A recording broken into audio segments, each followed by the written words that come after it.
Good afternoon. Hello, can you hear me? Yes, I can hear you. Hello.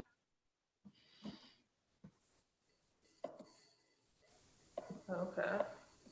All right, we're in. Hello? Troy, can you hear me? Yes. Did you ever send that email that we talked about?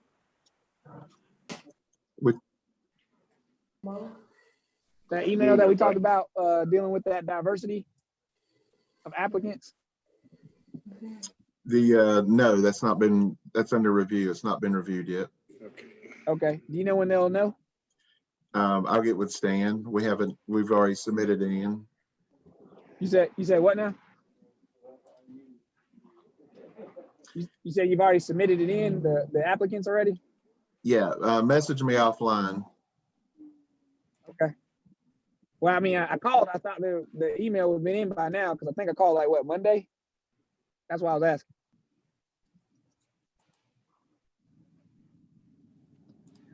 Can you hear me? Maybe you can't hear me. Hello? Hi. Hello?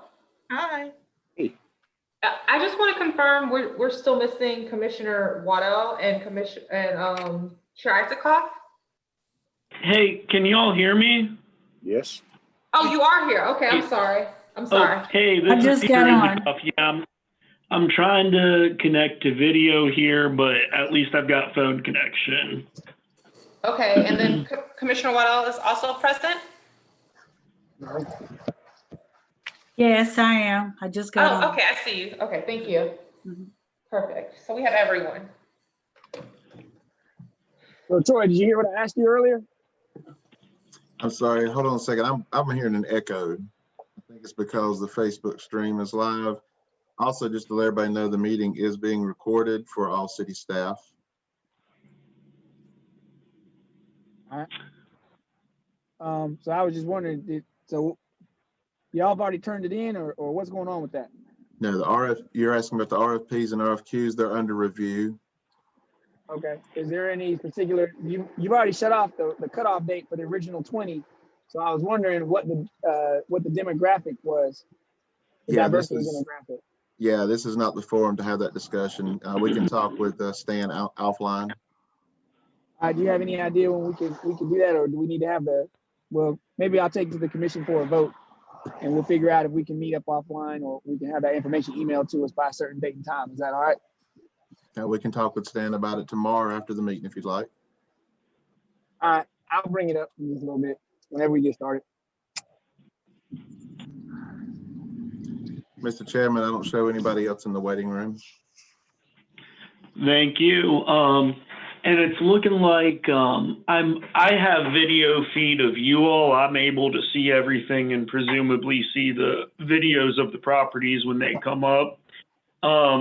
I think for ease of technology, are we good with that?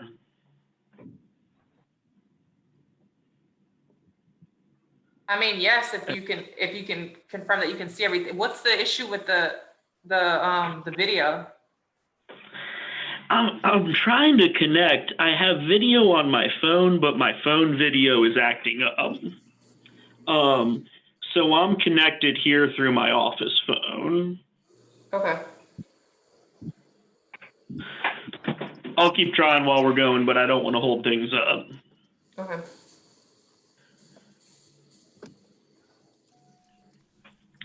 So seeing that everyone's here, are we ready to get started?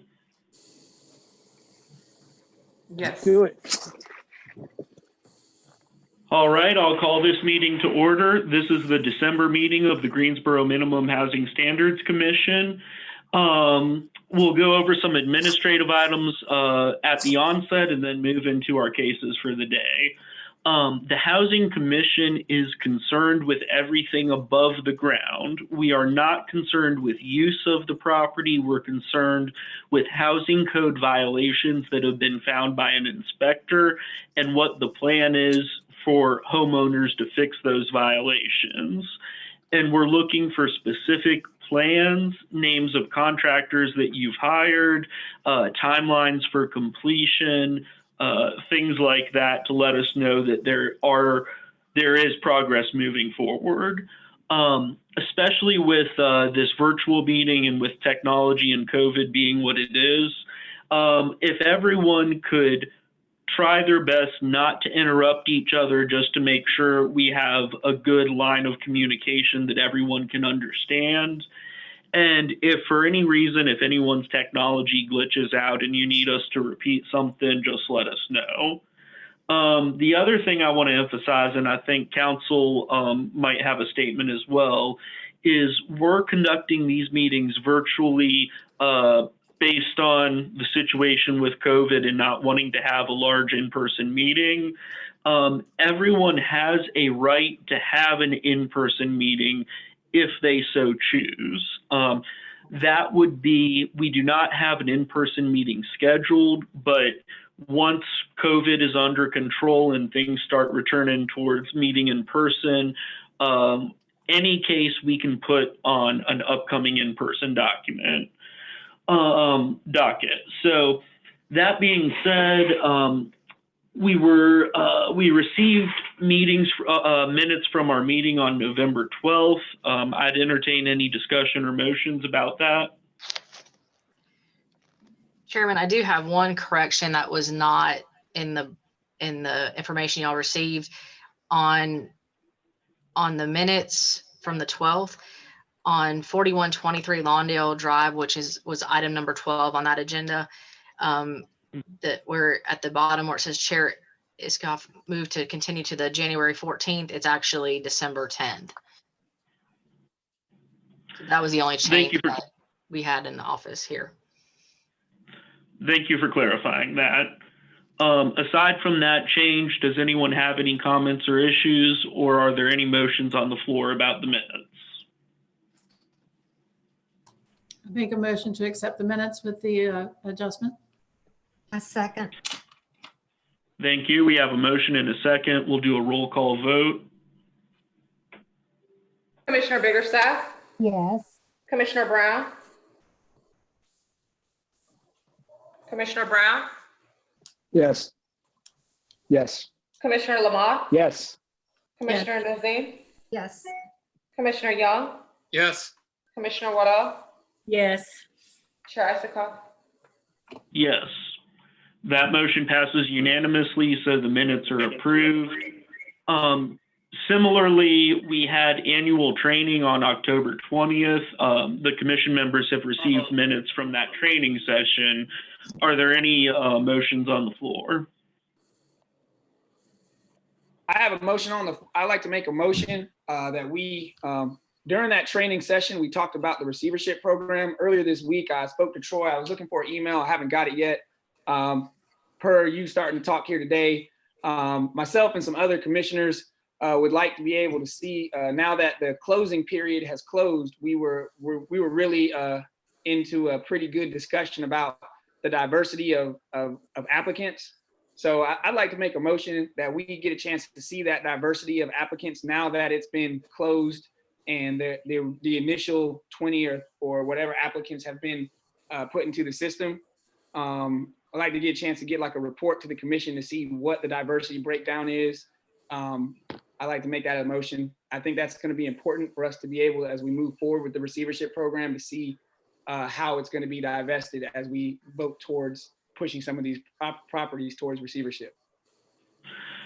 And Commissioner Brown, I understand the issue put before us right now for this instantaneous vote is the minutes from October 20th. I understand you have issues and want information beyond that. And by all means, that's something that can be handled. But right now we're looking at approving the minutes for that meeting. Okay, I thought you talking about the meetings from, I thought we were talking about the training. We're not talking about the training? Correct. We're hopefully approving the minutes from the annual training session on October 20th. Okay. Then I withdraw So my motion, so we can do that. And then I'll forward that motion to after this one has been, after we do this vote.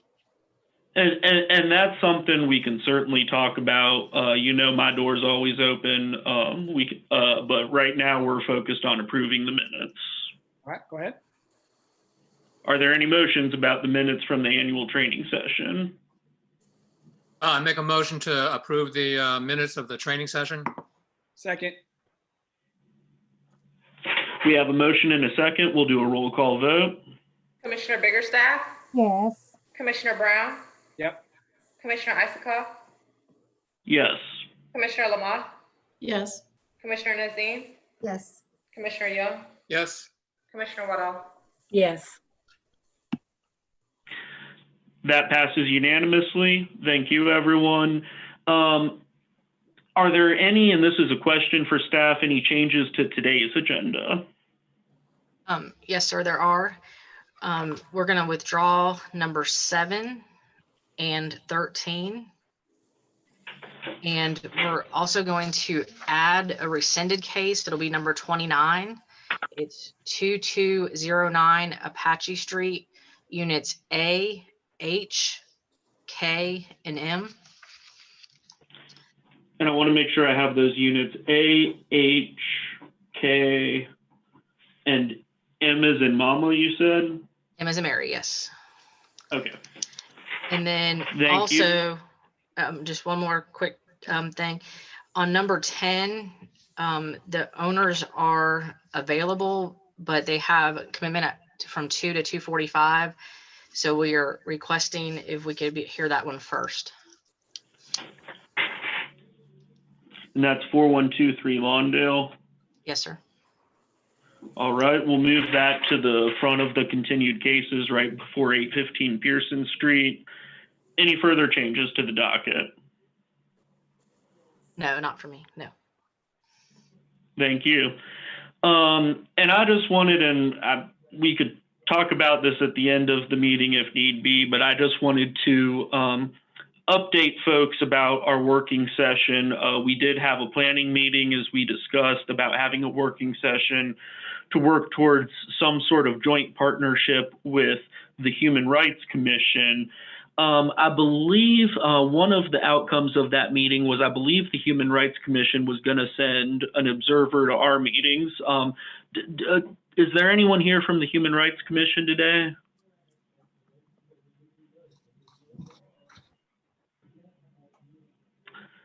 I recognize that Zaina Thada's on the line. Yes, I am. Hello. Oh, hi there. Welcome. How are you doing? I'm doing well. Thank you for having me. Thank you for being here. I'm looking forward to our two commissions working together. So we do have another meeting to follow up after this meeting about hopefully forging some sort of partnership, figuring out what that looks like, and then trying to have that working session to discuss racial inequities in housing in Greensboro. So that's in the works. Y'all got the transcript of the meeting. Are there any questions or comments on that? Is that going to be put at the end of this meeting? Well, I was just updating the commission, Quentin, that we had that meeting and the transcript of the meeting is available. Is there something in particular from that meeting that needs to be brought up? I thought we were going to discuss, I thought you said at the end of this meeting, you wanted us to bring up and discuss what went on in the meeting or what we could do to work together. That not what you just said, or maybe I didn't hear you right? So I was opening it up to questions, but I figure, we have separate planning meetings for that, and we had a lot of discussion at our last meeting. We have an upcoming one. So I don't know if time is best served with everyone here going into that right now. I think that would be more appropriate in those meetings, which are also public record. Okay, I just want to make sure. So we're just opening up for questions. All right. Yeah, I just wanted to update the commission about what's happening, about forging a partnership with the Human Rights Commission, and letting everyone know that's in the works, and we've had one meeting and we have another scheduled. And you know when the second one is scheduled? Does anyone know when that is? I believe it was discussed at the meeting. I'd have to check the transcript. Troy, do y'all have the transcripts readily available for all the commissioners? They were sent out. I don't remember getting the transcript. That's why I'm asking.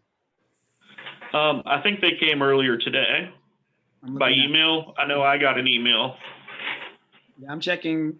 Yeah, checking all my emails. Nope, nothing's there. I got it yesterday. Or was it yesterday? All right, I'll check yesterday. Who sent it out? Do you remember? I believe Troy did. I'm trying to Troy find my sent it out email. last night. I got it at 9 o'clock last night from Troy. Yep, 9:05 last night from Troy. It was sent to the entire commission. All right, I'll find it. Let's not waste no time on this. I'll find it. Okay, thank you. Next up, we'll swear in city staff who are planning on testifying. Good afternoon, everybody.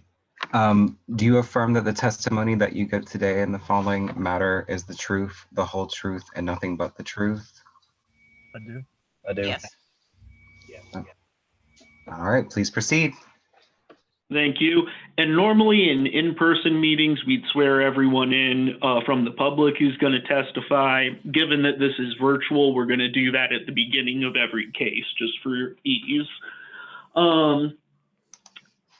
All that being out of the way, I think it's time to move on to our cases. The first one on the continued case docket with the change in agenda is 4123 Lawndale Drive, Mariana Johnson and Eric C. Johnson, and Betsy Kate Johnson.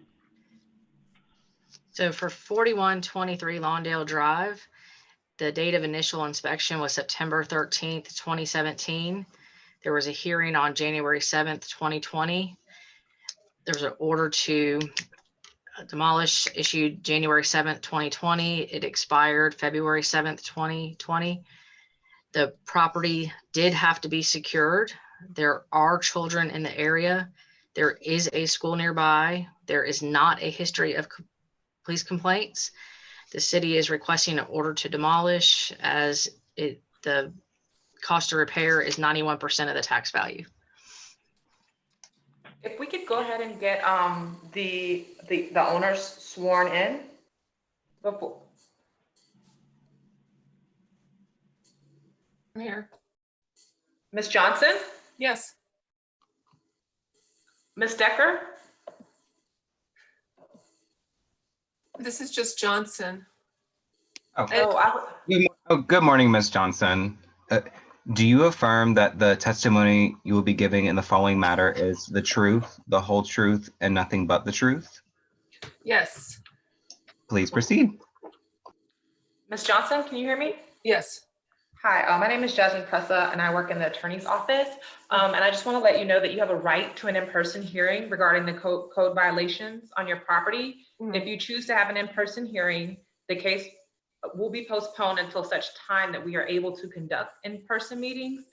And during that period, the commission would not make any findings regarding the property or issue any orders against you. However, you will continue to approve civil penalties and re-inspection fees for monthly safety inspections. And we just want to inform you of that right and obtain your consent to participate in a virtual meeting if you so choose. Yes. Do you consent to this virtual meeting? Yes. Please proceed. Thank you. Good afternoon, Ms. Johnson. So we were last here at last month's meeting in November. What's been going on with this property since then? So yeah, I do have an update, but I just want to clarify. I think at the beginning of the meeting was read that there's an order to demolish because it's like 90% of the value. And I think at the last meeting, we said it was not like that. That was only 20%, less than 20% of the value. This is 4123 Lawndale Drive? It's in order to repair. Okay. And let me It make is sure, because I do after the remember that inspection. coming up. Oh, yeah, our cover page says in order to demolish, and it does say 91%, but I do recall last month it was considerably different. Yeah. Okay, can we get some clarification from Ms. Holt, because I'm looking at the agenda and, Yeah. and So when the inspector went out after the agenda was already approved, there were more repairs necessary than on the original. So it changed from an order to repair to order to demolish. I wasn't aware of that, but that's fine. Because we actually have gone under contract on the property, and the buyer is going to demolish. And are they aware of this pending housing commission proceeding? Yes. Okay. And that would have been have you had a closing for that sale yet? No. Okay. So make sure the closing attorney knows to put that disclosure in the closing documents. But if the buyer is planning on demolishing the property, that would obviously solve the housing code violations. Commission members, I'm going to open this up for discussion. It sounds like we might need more time to see this new buyer. I was going to say, it doesn't look like this person, Ms. Johnson, didn't plan to do anything with it, and they already have a plan. So I was going to say maybe it's time to just uphold the inspector. And seeing as how once we uphold the inspector, they're going to get 90 days anyway, and by that time it should already be either demolished or in the process of. There's no, I guess I would say there's no reason to have to send somebody back out there for reinspection and everything. We already know the outcome. That's my opinion. Mm-hmm. I tend to agree. Do we know when the closing is scheduled? The closing is, I believe, in 45 days. Looks like maybe somebody's been living in there. Okay, yeah, it's in 45 days. And I have the information of the real estate broker, and he gave me permission to give you guys his contact information if you have any questions. The buyer is aware of this issue, and the buyer plans to demolish. And I think I can give you the name of the buyer if you need it. But they are rezoning the property to from commercial to some sort of mixed use, or something. No, from residential to some sort of mixed use. I think we should just go ahead and uphold the inspector then, so that, fees can stop and all that. Exactly. So I'll make a motion to uphold the inspector. Ms. Johnson, how quickly is this buyer? Are they an institutional buyer, like a real estate investment company?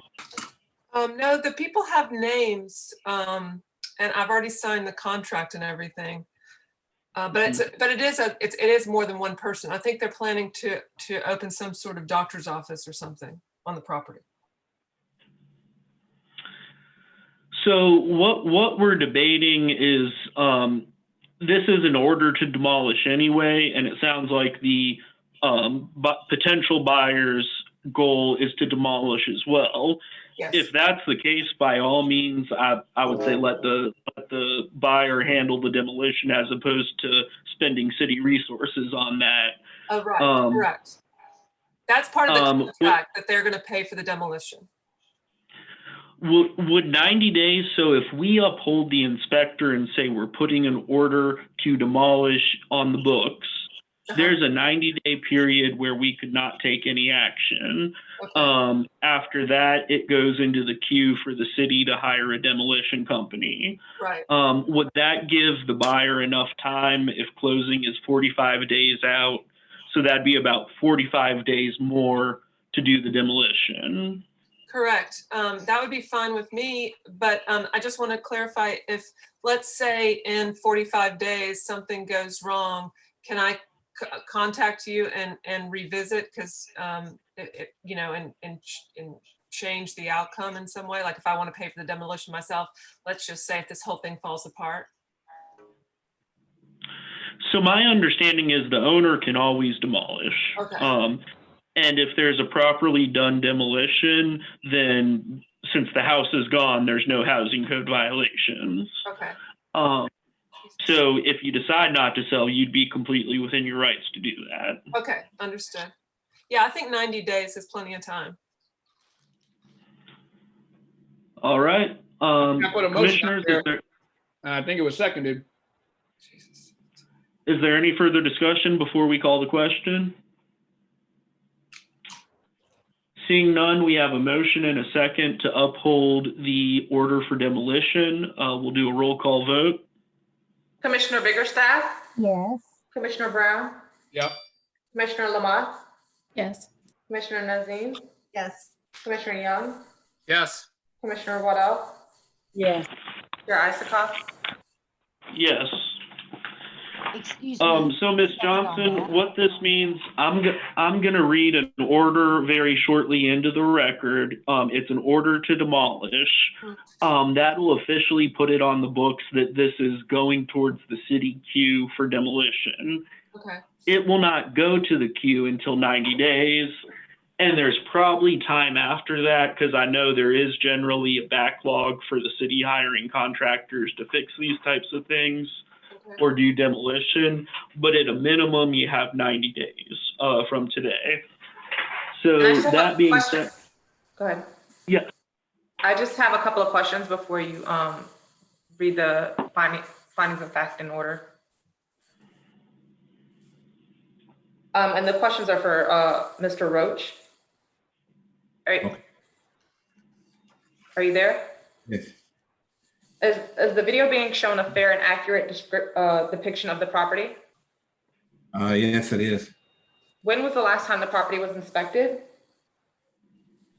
December, within December the 5th, 2020. Is this a multi-unit or single family unit or single unit dwelling? Single unit dwelling. Is there one major violation or more than 5 minor violations of the minimum housing code? Yes. Please read the violations into the record. Okay. The exterior of the structure shall be maintained and in good repair. Structural members shall be maintained and free from deterioration.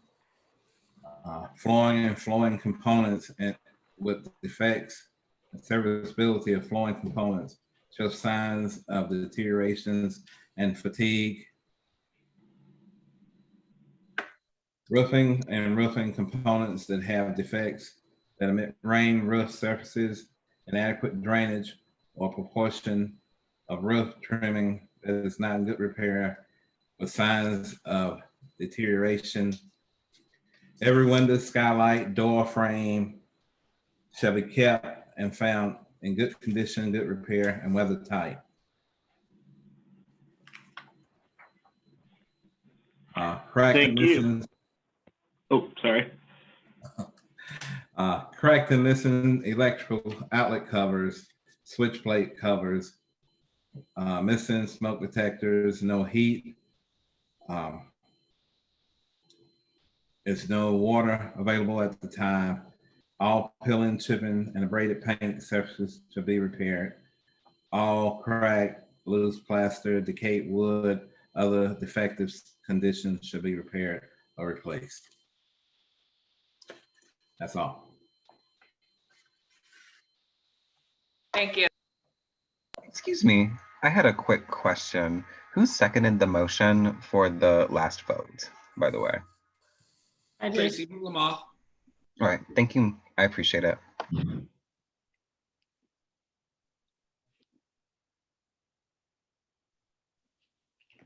Chair Isikoff?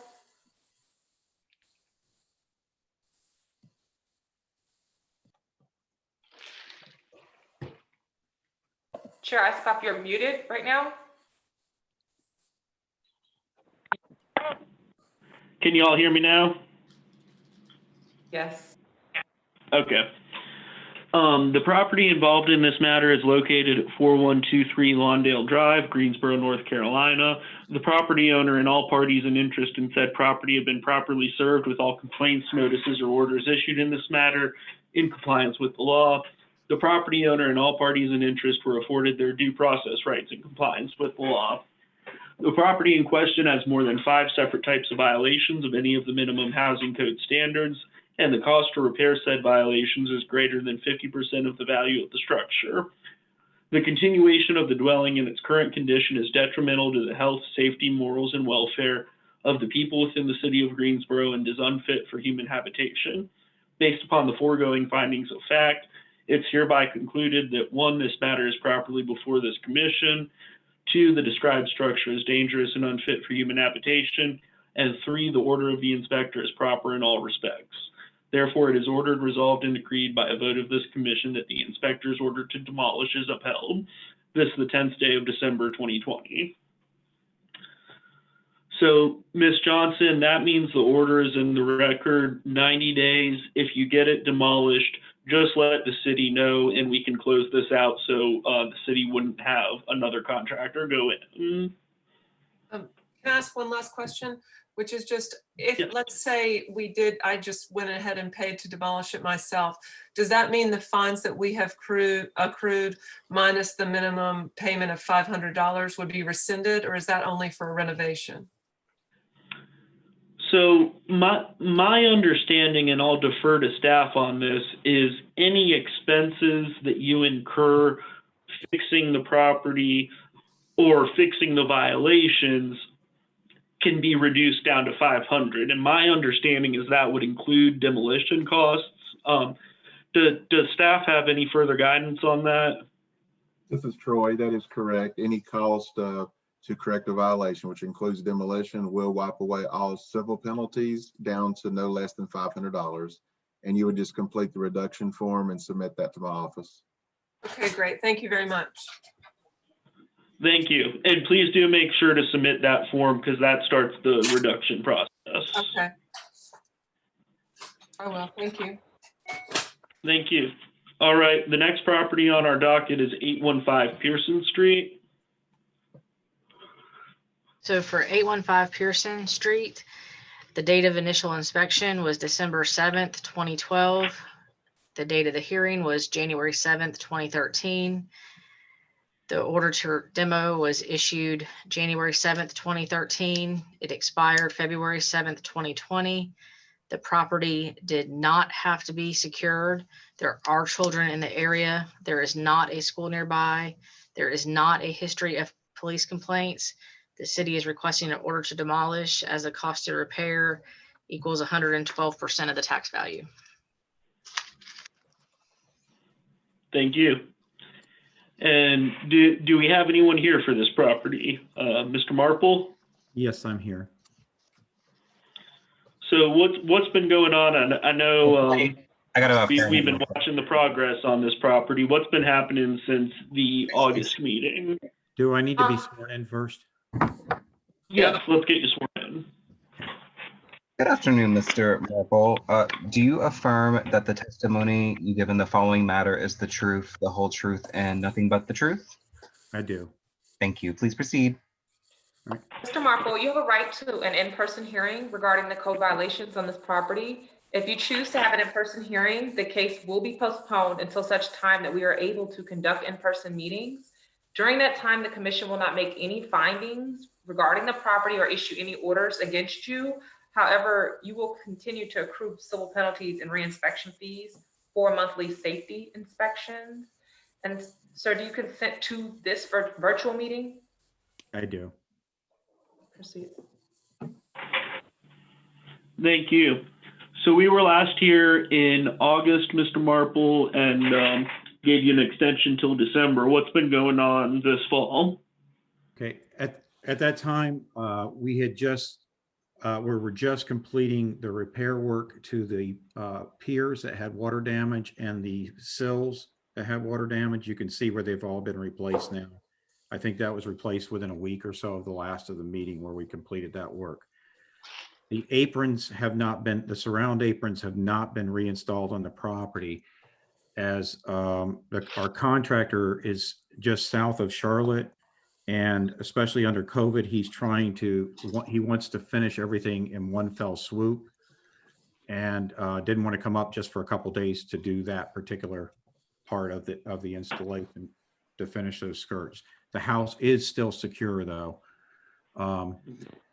So at that point, we were also we were waiting our final approval for the landmark status. That was granted unanimously, on September 5th by the city council. September 15th, I'm sorry. Thereafter, we had a phone consultation with Ed Schultz, the contractor, and discussed that work. At that time, he indicated he had a backlog, and of course, the concerns of COVID with he and his crew up here in hotels.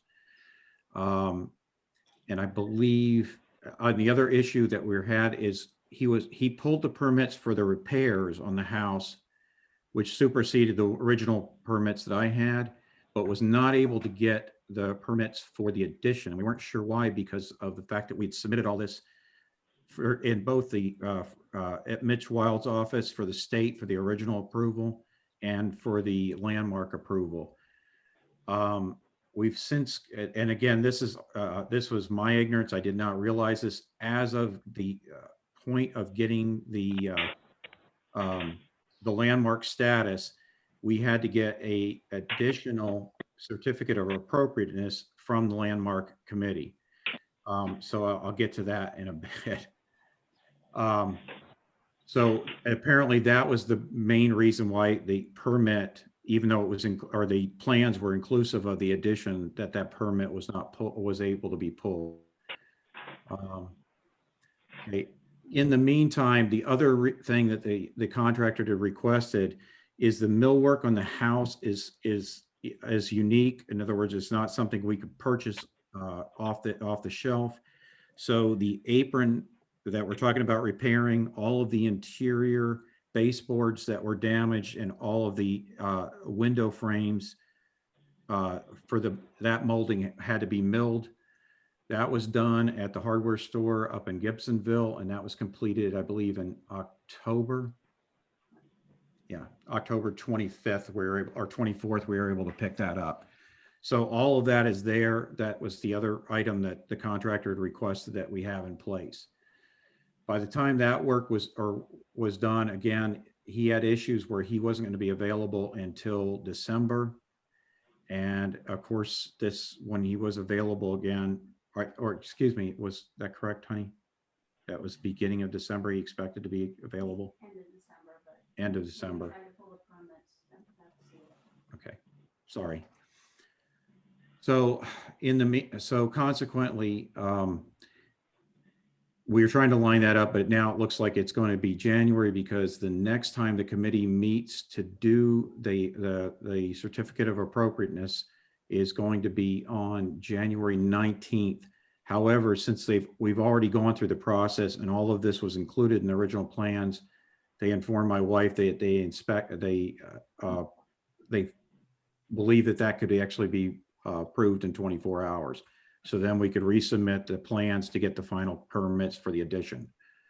And again, the contractor was at the point now, since the house is completely structured, that any additional works are going to be involving mostly the mechanical and the additional itself, and he wanted to be able to do those in one fell swoop. At the last meeting, when we got to that point, we still were looking at probably 16 weeks. Unfortunately, with this delay, we're probably still looking at that. We're hoping that the COVID count starts going down again in January, and they don't have issues as far as having to just order Domino's pizza from a hotel. The other item that we were exercising was the fact that we need HVAC in the house to get the millwork, or to get the walls completed, and to get the final sandings on all of the wood finishes, to get to drive the moisture out. Right now, the HVAC equipment that we had selected, which is so that the house doesn't have to be disrupted. These are going to be split units that will go into the fireplaces as an insert. And that's probably on back order at this point till some point in February. And that's where we are right now. All right. Well, thank you as always for the updates. Commission members, I know this is one that we've paid a lot of attention to given the kind of historic nature of it. And I understand the delays due to COVID. What are your all's thoughts? I just want to let the commission know that we've been hearing about this property since 6/10/2014. 6/10/2014. And honestly, it was done, the initial inspection was done December 7th, 2012, which December 7th was 3 days ago, 8 years ago. So I think it's something that we need to really sit back and look and see. This is in District 2. Is there any commissioner here for District 2? I know I'm with District 1. I think Andrew, are you with District 2? Nope. Okay. So I would just like to make an appeal to the commission that when I looked at the civil penalties, they came to $23,355 already, which seems a little low for 8 years, but I'm just wondering, I guess I would ask the owner, when do you see an endpoint for this project? Do you ever see an endpoint for this project? Yes, we do. I mean, the same as, again, we are at that point where we're going to, that all of the historic work and repair to the house has been done. Now it's the mechanical and the addition, which is fairly straightforward. However, again, we pretty much cannot proceed with it until we have that availability where we can bring the contractor back. I know that the commission has gone through this where we had several contractors that we went through and had damages done that would affect the house historically. And this is one of the reasons why we selected the contractor that we have now, which specializes in these type of houses. The reason why I'm saying something, Mr. Marple, is I just want to let you know, there is no other property that as a commission, we have allowed to go this long, not even close. I understand. I do want to point out also, we did not own the house when that occurred. And as you guys just spoke in the last customer, that was not disclosed to us when we purchased this property. It was not in the closing.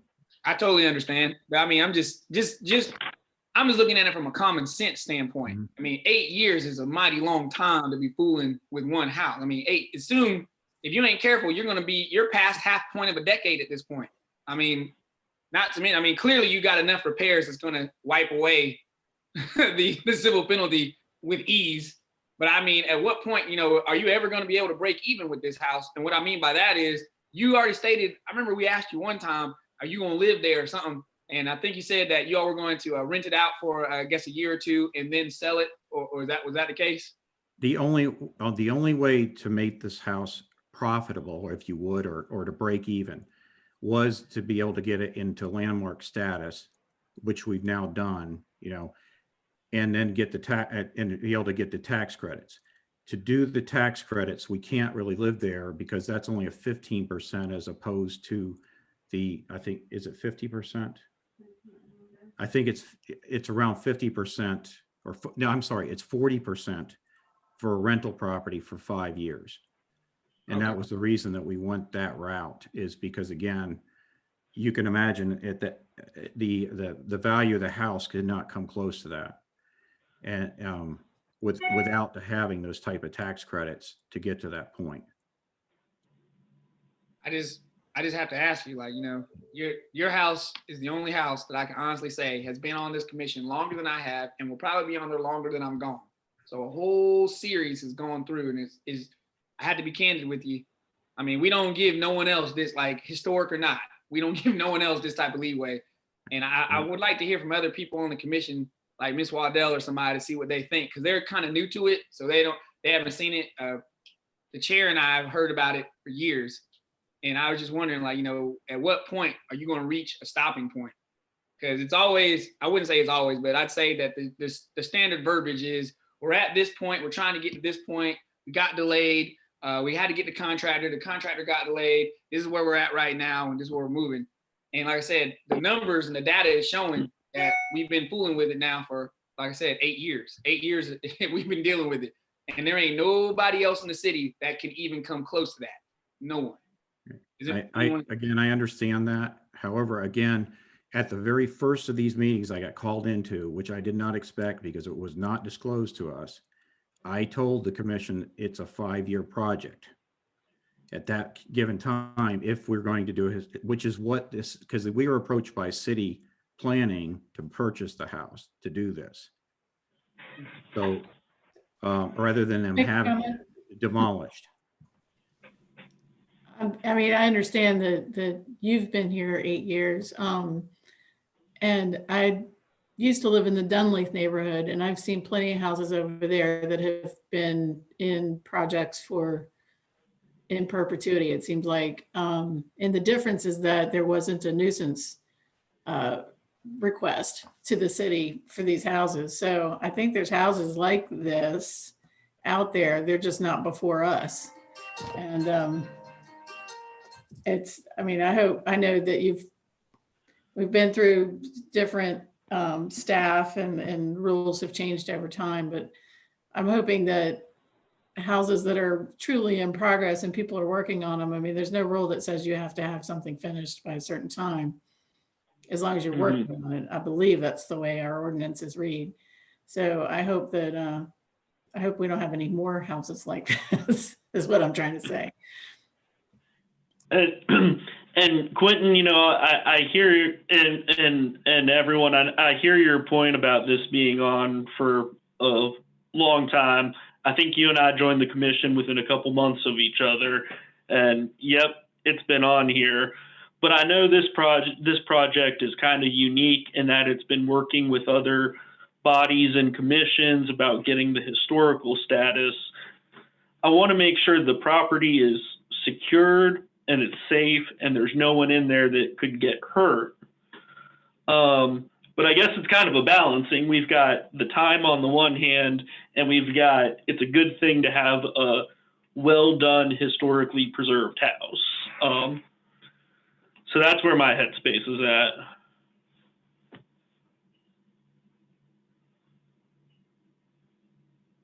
I don't think they're turning it into a museum. I think they're going to be letting people live there. And I recognize it's for the tax credit. I mean, at the end of the day, we'll take a vote on it and everything. I just wanted to point out that if we're giving somebody this much time, we need to be like this with everybody. And that's really how I feel about it. Like, we really should honestly be giving everybody 8 years. If one house can get 8 years, why can't every house have 8 years? And that's kind of how I look at it now. Like, we're gonna do it. I don't care if it's historic or not. I've been by 815 Pearson Street. I drive by it when I have to do work. I know what neighborhood it's in. So the issue is if we're gonna do it for one person, I would just like for it to be fair and metered for everyone. And like I said, we cannot say that we've been this gracious depending on what the circumstance is. Because we've seen people come in front of us that are ill, sick. We've held people over the fire for less. And they've had legitimate health concerns. They've been like, hey, I'm poor, I can't afford it. This is not a financial issue. This is not any of that issue. This is we just can't get it done until we get to an issue. And I just want to make sure other members of the board recognize that if we're going to do this for one type of person, we need to do it for everybody. And that's just being candid. If we're going to hold other people to the fire, we should hold everyone to the fire to it, whether it's a historical house that you don't plan to live in and you want to get the tax credits, or if it's a person who's got cancer and doesn't have the money. If we're gonna come down hard on everybody, then we have to be it across the board. No one gets preferential treatment. That's just my opinion. Anybody else? Any further comments or any motions or anything? Can I put one additional comment into this? Yes, please. Okay. One of the things when we planned to get done with this, which we thought would be quite some time ago, particularly with this year, I did want to go to City Council and propose something that is outside of the minimum housing when dealing with a historic property. When Mike Coig originally showed us this property, he said it was the second oldest intact footprint house in the city.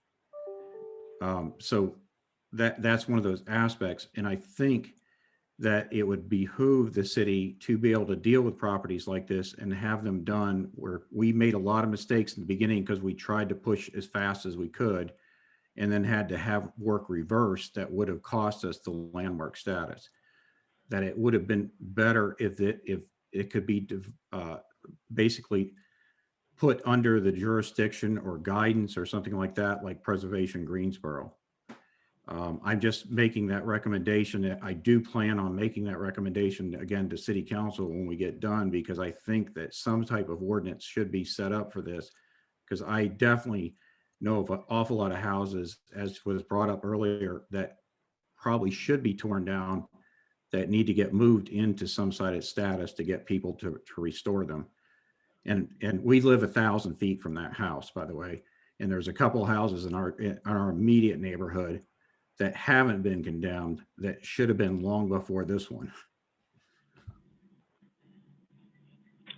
Thank you. Is there any further discussion among the commission or any motions? I'd just like to say, Mr. Chairman, that, thanks to Mr. Marple for sticking this out for so long. And I appreciate his comments when it comes to maybe there should be another track for houses that are landmark, because maybe that would also, besides taking it out of our immediate hands, take it out of the hands of some of our staff people who might be doing other stuff, knowing that there are properties like this out there that are being handled under some kind of other track with some other kind of timeline and so on and so on and so on. But Mr. Chairman, I'm just, I think until such time as something like that happens, I'm not really sure what we're supposed to do. Just like keep on issuing 3 or 2 or 10 months, see you later kind of things to Mr. Marble. So I'll be guided by anybody else as to what their suggestions are going to be.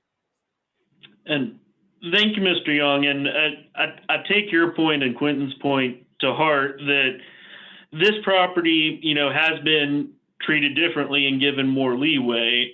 I think the reason, as you're stating, is that it doesn't quite fit within the normal type of house that we see in the Housing Commission. The normal issues are lack of maintenance, lack of attention, things like that. Here, Mr. Marple got this and has given it a great deal of attention. And I agree, there should be a different track. This isn't really, there's housing code violations, but I see more of this as a renovation, historical preservation case. But the case is before us. I take everything y'all are saying to heart on that.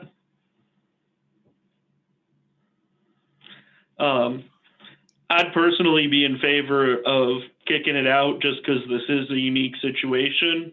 I know we've done that in the past quite a bit, but it's a unique situation. So I'd like to make a motion that we reconvene on this one on the June 11th. No, sorry, that's 2020, wrong date. I'd like to second that, please. June 10th. So this is a motion for a 6-month continuance till June 10th, 2021. Is there a second? Did I hear Ms. Biggerstaff second? There was a second. Yes. All right. Is there any further discussion? I'm just gonna say, I'm probably not gonna go with that one there, but I just want to make sure I tell all the other commissioners, however you vote, just make sure that I'll put it like this. I plan to hold everyone accountable for how they vote if they hold on something, if that's how it's going to be. I want to make sure that everyone in the city gets the exact same opportunity. And whether it's a unique situation or not, this is the only house that's been out here for 8 years. 8 years, regardless of the situation, 8 years. A lot has happened in 8 years. So I want to make sure I put that out there. I mean, I recognize that the situation is different, but we've been in different situations before where we might not have been so lenient towards others. And so that being the case, I want to always stress that if it's going to be fair, it has to be fair across the board. You can't just be fair and pick and choose on who you want to be fair with. That's called bias. So I just want to make sure I put that out there. Yes, Ms. Waddell, you want to say something? I do. Go ahead, ma'am. Sorry. I'm trying to get an understanding. Now, I was going to go along with Peter that it's an understanding that he wanted to kick this out because this is not really a matter for us. It should go to the Historical Preservation Committee. I was inclined with that because I've seen projects like this done on Martin Luther King Boulevard. And that's where I think this housing situation should fall up under. And it has been in your possession for 8 years. Why are we still discussing it when we know that the limitations and the expectations is going to exceed us because of the renovation he has to do? You're right. Yep. You're absolutely right, Mr. Waddell. Well, but do we have any, I don't think it's in the purview of the Preservation Commission. It is. If we were to uphold this inspector and it's about to be demolished, $10 says, and I do bet you $10 that the Preservation Society will come on over here and move it to where it's supposed to be. Put money on that. If we're about to demolish it, it's going to be, I guarantee it's going to go somewhere else. No, well, they can come and ask us to extend it or to amend our order, but I don't think it's in their jurisdiction to make a decision on this. They would likely file an appeal to Superior Court. Yep. Mr. Chairman, can I? Commissioners, Yes, please. this is a historical house, so by law, even if you uphold it, nothing can be done for 365 days. And so I can tell you he does have all pertinent permits. He has been getting inspections. He has been moving along. It's just, it is historical work. And Mr. Chairman, may I speak? Yes, please.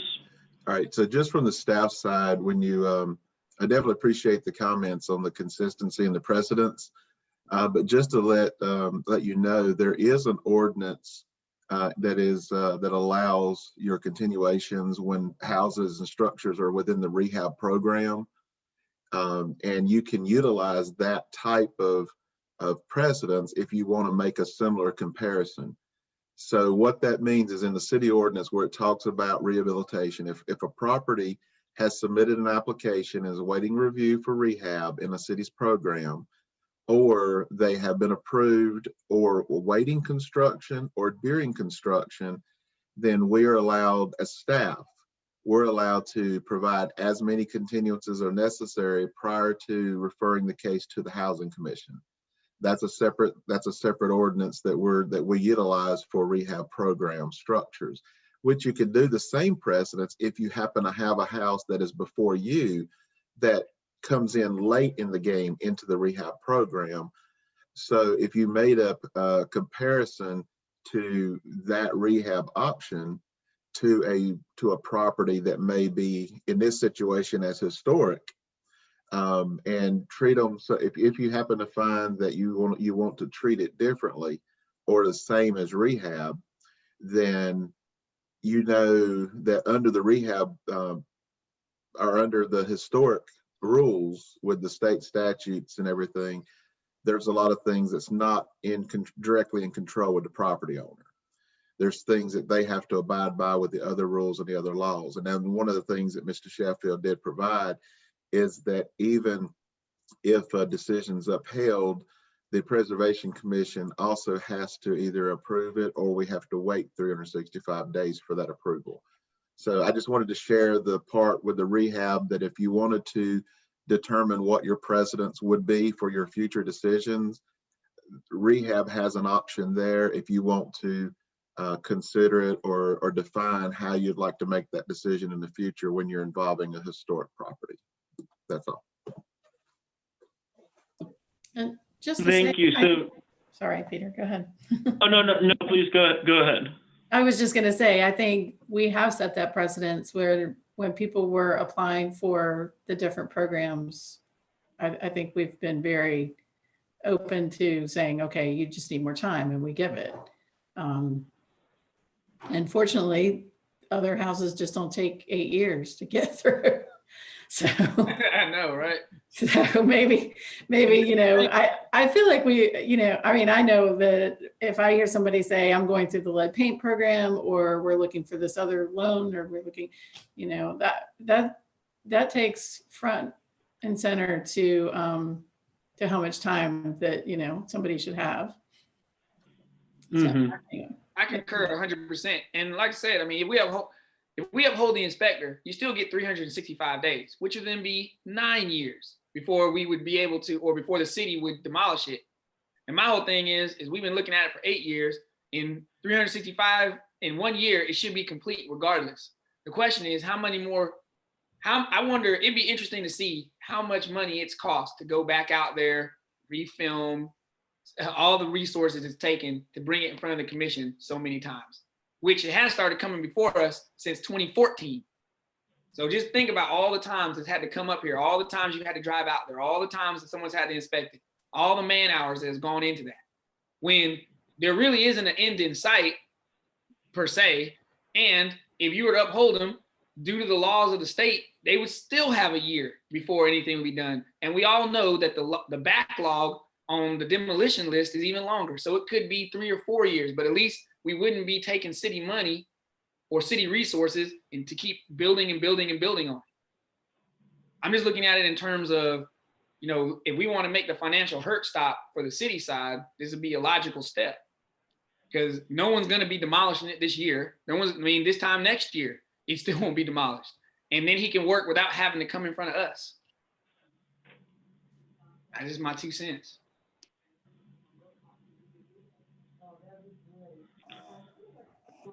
All right, is there anyone else that wishes to speak? Seeing none, we had a motion and a second to continue this till June 10th. I think it's time to call the question on that. Commissioner Biggerstaff? Yes. Commissioner Brown?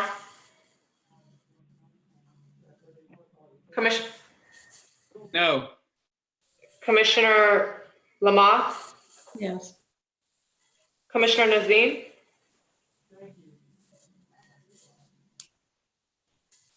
Commissioner Nazim?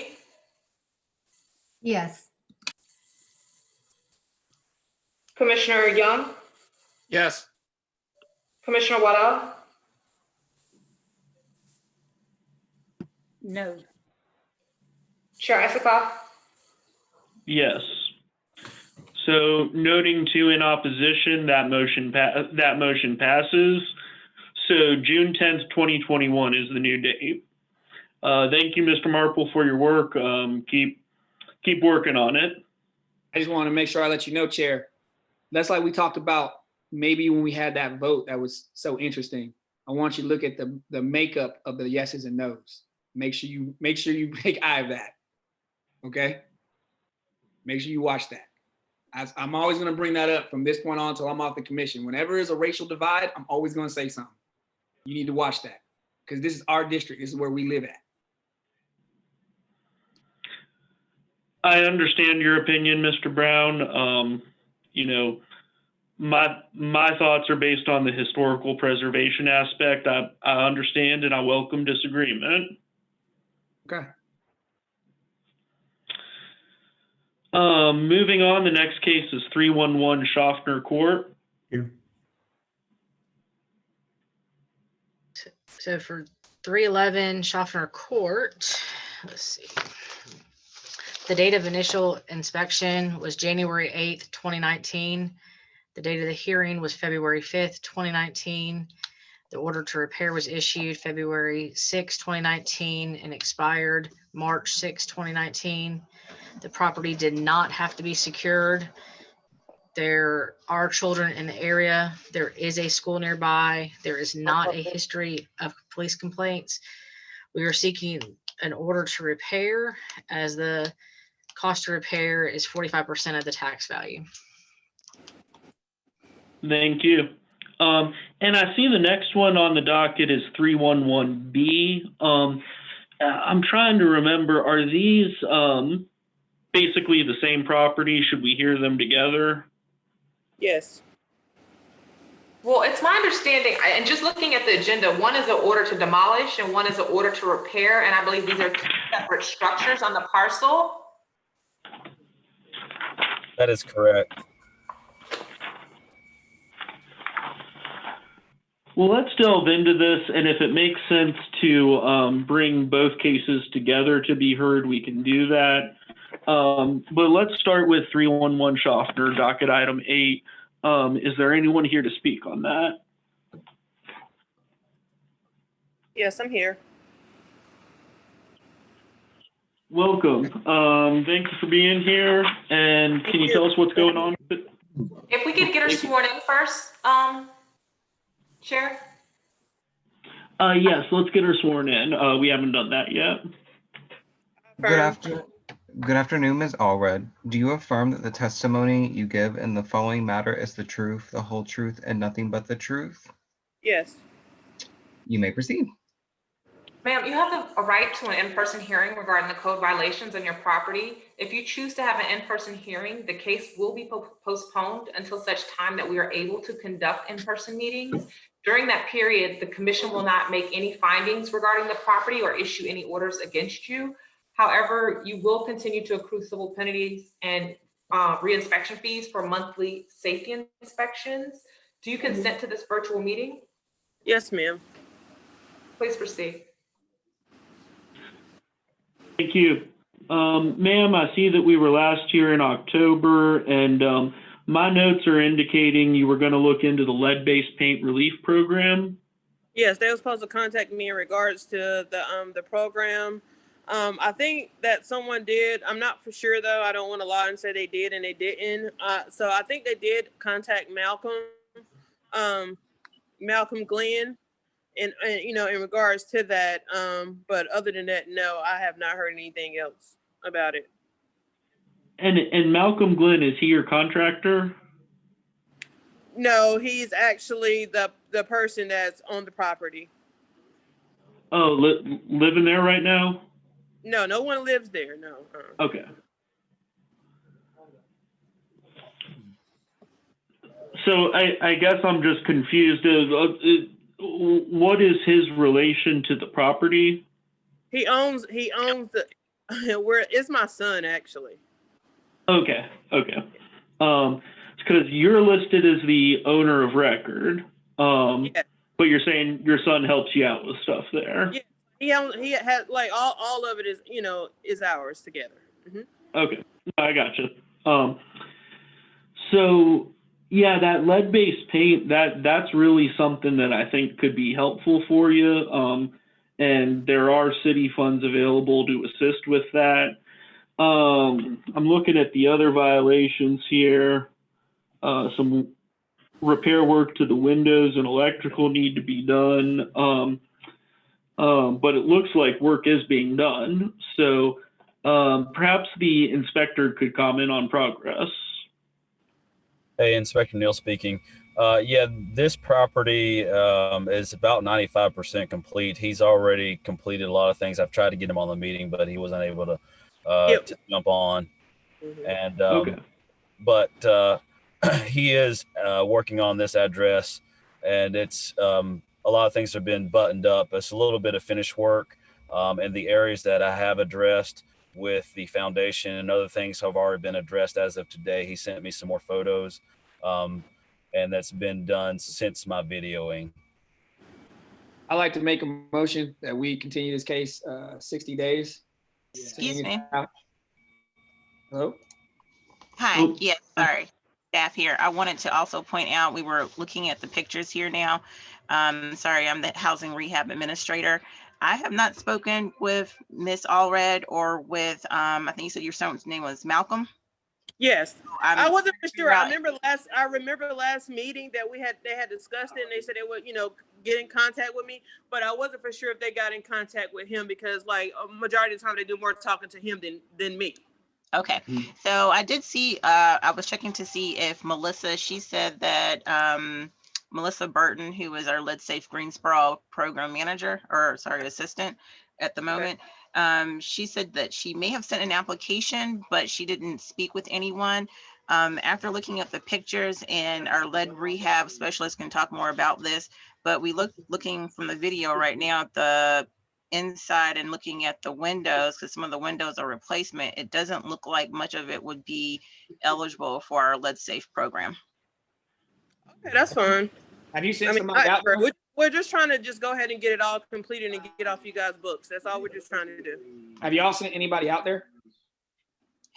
No, so we don't send anyone out there until there's an application that has been turned in and they're deemed eligible.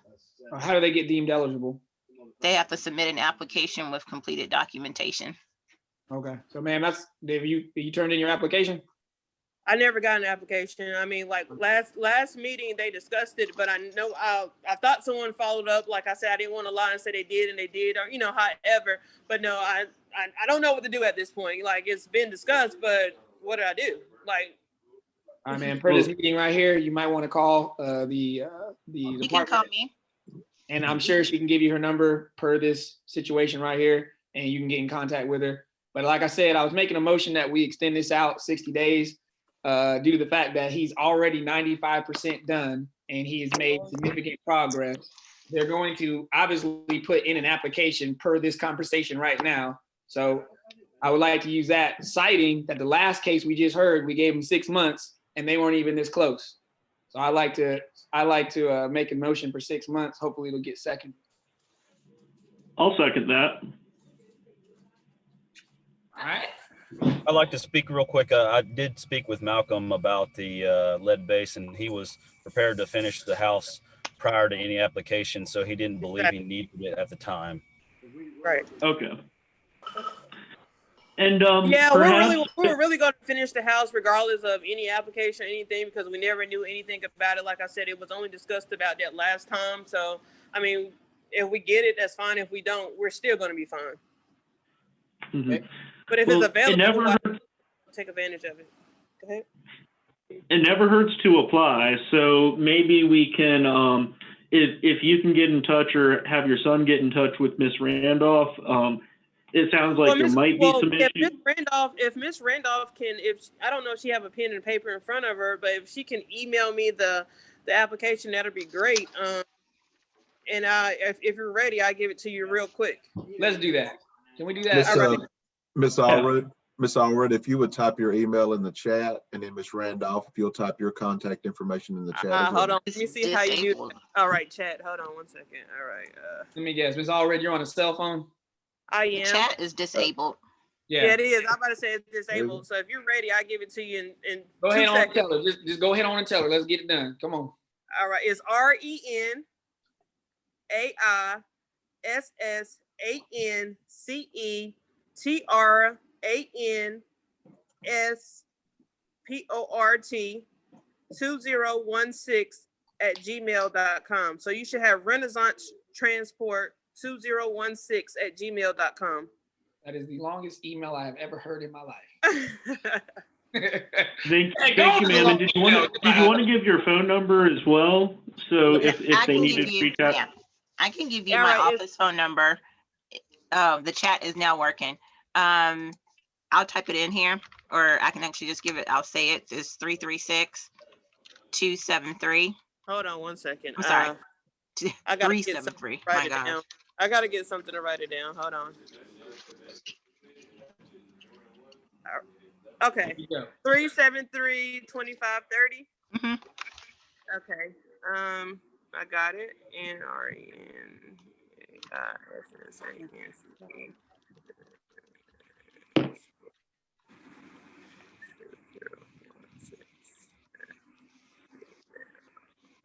All right. So I think I made a motion and it was properly seconded. And your motion was for 6 months, That's Mr. right. Brown? 6 months. Okay. Oh, did you say 6 months, or I thought you said 60 days? I said 6 months, Ms. President. Oh, okay. It's all right. It's okay. 6 months. And the reason why I'm using 6 months is because we just gave the guy who's been doing on it for 8 years 6 months. and he don't got an ending in sight. So now we know where to start at. 6 months apparently is where we need to start at. So 6 months is where we're at. Thank you for clarifying. You're welcome. And Troy, Suzanne got your text, so you're good to go.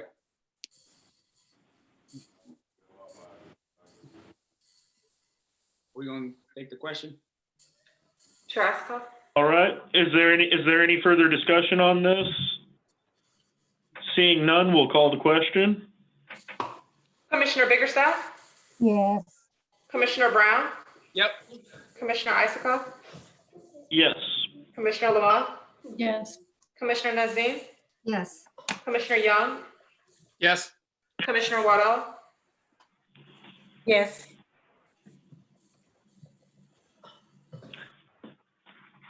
And I believe that's everyone, so that passes unanimously.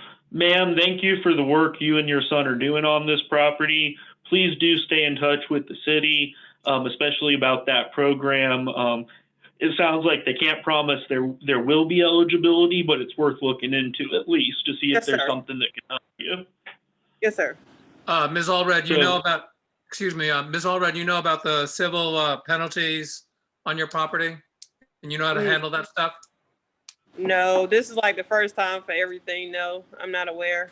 So, yeah, so just hold on to your seat.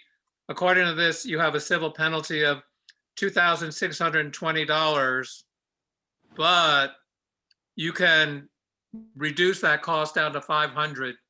And our chairman or Commissioner Brown can tell you more about that. But just to let you know, you need to know that penalty is sitting there. All right, so man, Okay. Well, I don't mind handling that. If Mr. Brown could just send me his information, I'd be in contact with him, right away, and go ahead. I'm Mr. Brown, and I ain't gonna be able to catch up with you. So let me tell you right quick. So Okay. long story short, what you're gonna have to do is you're gonna have to save your receipts. And when it comes time and you get it cleared by your inspector, which is Mr. Neal, you're gonna have to make an application at the department, and you're gonna have to basically show your receipts. They'll be able to reduce it down to 500. Perhaps I think you can still get more reduced, but you would have to go in front of city council or what have you, and they can bring it down as well. Because the goal is not to take your money. The goal is to get these houses back into compliance and livable so that people can have housing. So and the rate continues to climb every inspection. No, every day. Every day is $10 Well, I'm glad to know that. Okay. Well, now hopefully, as I explain it to you as a commissioner, I would hope that your inspector, and you can call him, he should be able to give you a far longer detail on what you could do and what to do upon completion. This is just a small 60-second synopsis. So right, yeah, I understand. Yeah, like I said, Miss Carla, I think her name Carla Hutchinson and Mr. Now, they've been very great. So I'm pretty sure that they will really help me out if I need anything. And you should ask them for any literature that they would have for that. Be sure to ask for that because you're gonna need that. Okay. You need to save your money. This is in District 1, so that's the district that I represent. So if you need us, then I guess you can find us. But that's pretty much, I'm gonna tell you the same thing then that I'm telling you right now. Right, okay, thank you. You're welcome. Thank you, ma'am. And sorry, may I ask Ms. Allred one more question? I'm sorry. Is this a rental property or is this a unit? No, we're not renting. It's just something that we just bought because it was already on the property. So they wanted to tear it down, so it costs more to tear it down than just fix it. So that's what we're doing. So we have two different applications at the moment. Are you or either you or your son, will you all be living in the unit? Possibly, yeah. In case something was to happen, we always got another house to go to or something like that. So okay. Okay. Thank you. Thank you. And thank you, ma'am. Since we're discussing civil penalties, I was curious procedurally, perhaps staff could say, if someone wants to get it below that 500 threshold, could staff go over the procedure for that of what would need to be done, or if that's possible? Since the city ordinance has it listed for the reduction of civil penalties and it has the policies, I believe legal would have to answer the question as to whether or not the city ordinance would need to be changed.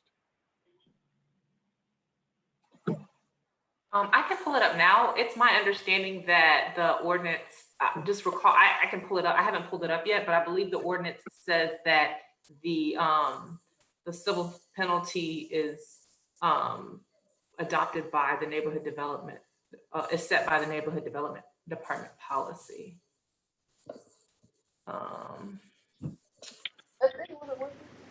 And I guess what I'm trying to figure out is, if we wanted to change that, is that something we could do, or is that something city council would have to do with the ordinance? The city council would have to change that. Okay. I would imagine though that we can make a recommendation, a written recommendation through our commission that we would like to request that it be rescinded to a point where we could perhaps have it reduced down to 0. And I'm pretty sure in the current climate and state right now of housing and with the current political climate that we would be well received. I'm pretty sure. Some councils, and I'm sorry, go ahead. Oh yeah, and Quentin, you know we've discussed making, all this stuff we're talking about, making a series of recommendations to city council. This is one I think you and I agree on, that there's circumstances that for some people merit waiving that $500 minimum threshold. Right. So let's keep that in mind, just as we're talking about bigger picture things. I mean, we can definitely probably iron one out first of the year, send in a recommendation, and they can pretty much vote and get that going. I mean, because if the commission sends a recommendation, just like with the other commissions that I'm on, they will listen to it, either table it or accept it, one or the other. Yep. All right. Well, I appreciate that. Yes.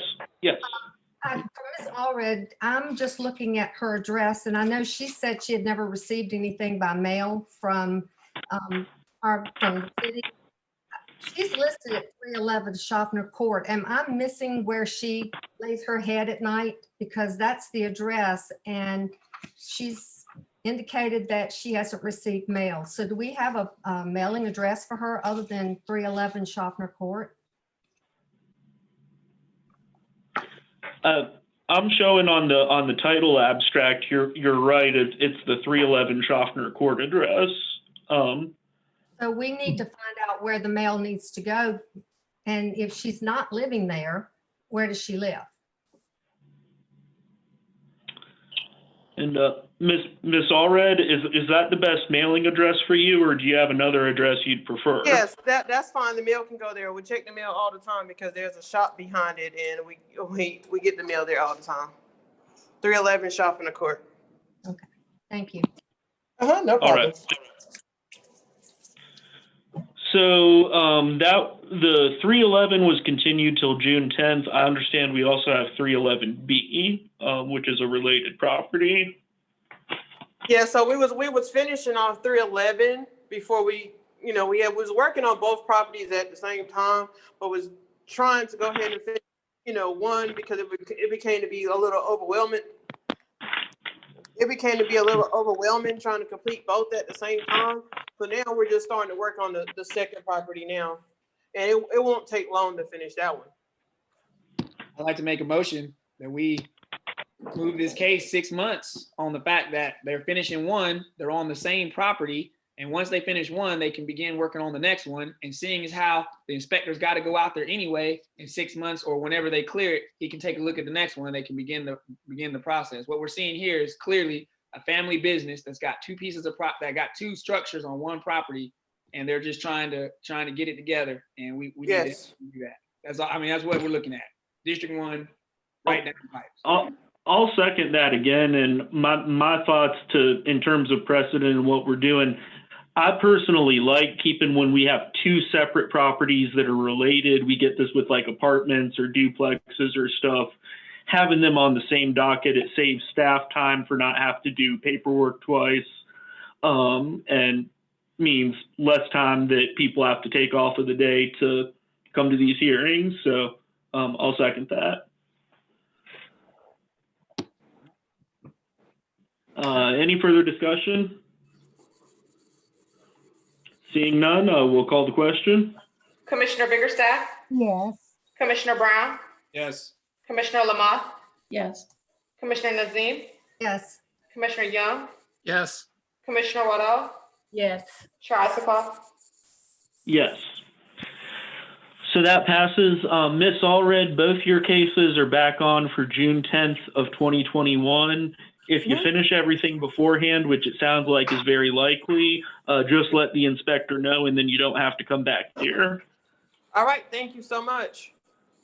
Thank you. You have a good one. You too, bye-bye.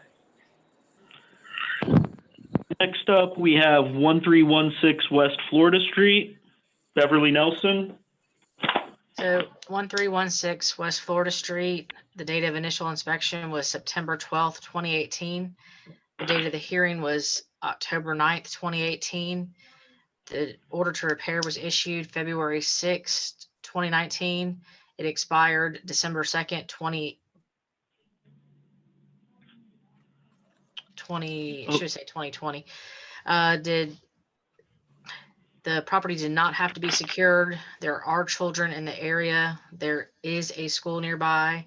There is not a history of police complaints.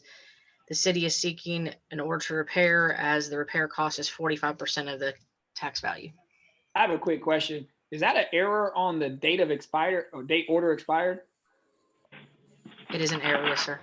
So it should be 12/2/19 or 12/2/20. I will clarify that in just a minute. If we can have the owner sworn in before we proceed. Yeah, let's go ahead and do we have anyone here for that property? Miss Nelson or? The owner, Miss Nelson, sent me a text, said she had to go back to work about an hour ago, so she logged off. All right, thank you for that update. Okay, so I mean, we can make the correction, but we don't have consent to proceed with this case. Yeah, so I would like to ask the chair, I guess the commission a question, if I can, Chair, with your permission, of course. Sure. All right, so since I've been on the commission for a couple years, one of the things that I think we as commissioners, we should definitely look at is if we see errors on the paperwork, I feel like, this is just my opinion, but I feel like we should dismiss that case because the paperwork is not correct. And the reason why I feel that way is regardless if there is violations and issues with it, if the paperwork is not correct, it is not fair to the person that we are going to be asking to do stuff or money to be spent if all of our paperwork is not in order. Now, I've said this for years before, but there are relatively new people on the commission now, and I strongly believe in that. I believe that if the paperwork isn't right, then we have a higher standard of maintaining that. I mean, I know that there's probably violations and, it just might just be a small typo. But at the same time, our professionalism that we're requiring people to do, i.e. spending money, i.e. fixing properties or demolishing properties, I feel like that should be one of the factors that we look at in the presentation that is brought before the commission. And that's something that I really hope, Chair, we can discuss maybe at the end of this meeting, because that really important to me. It really is. And so thank you for those comments. As I don't see those directly related to this case, but more general policy, I agree with you that they should be discussed. Mr. Brown, are you making a motion to add something to the docket at the end of the meeting? Yes, I'd like to add 3 things to the docket, if that's okay. What are those 3 things? The first thing is to talk about what we just talked about just a couple seconds ago.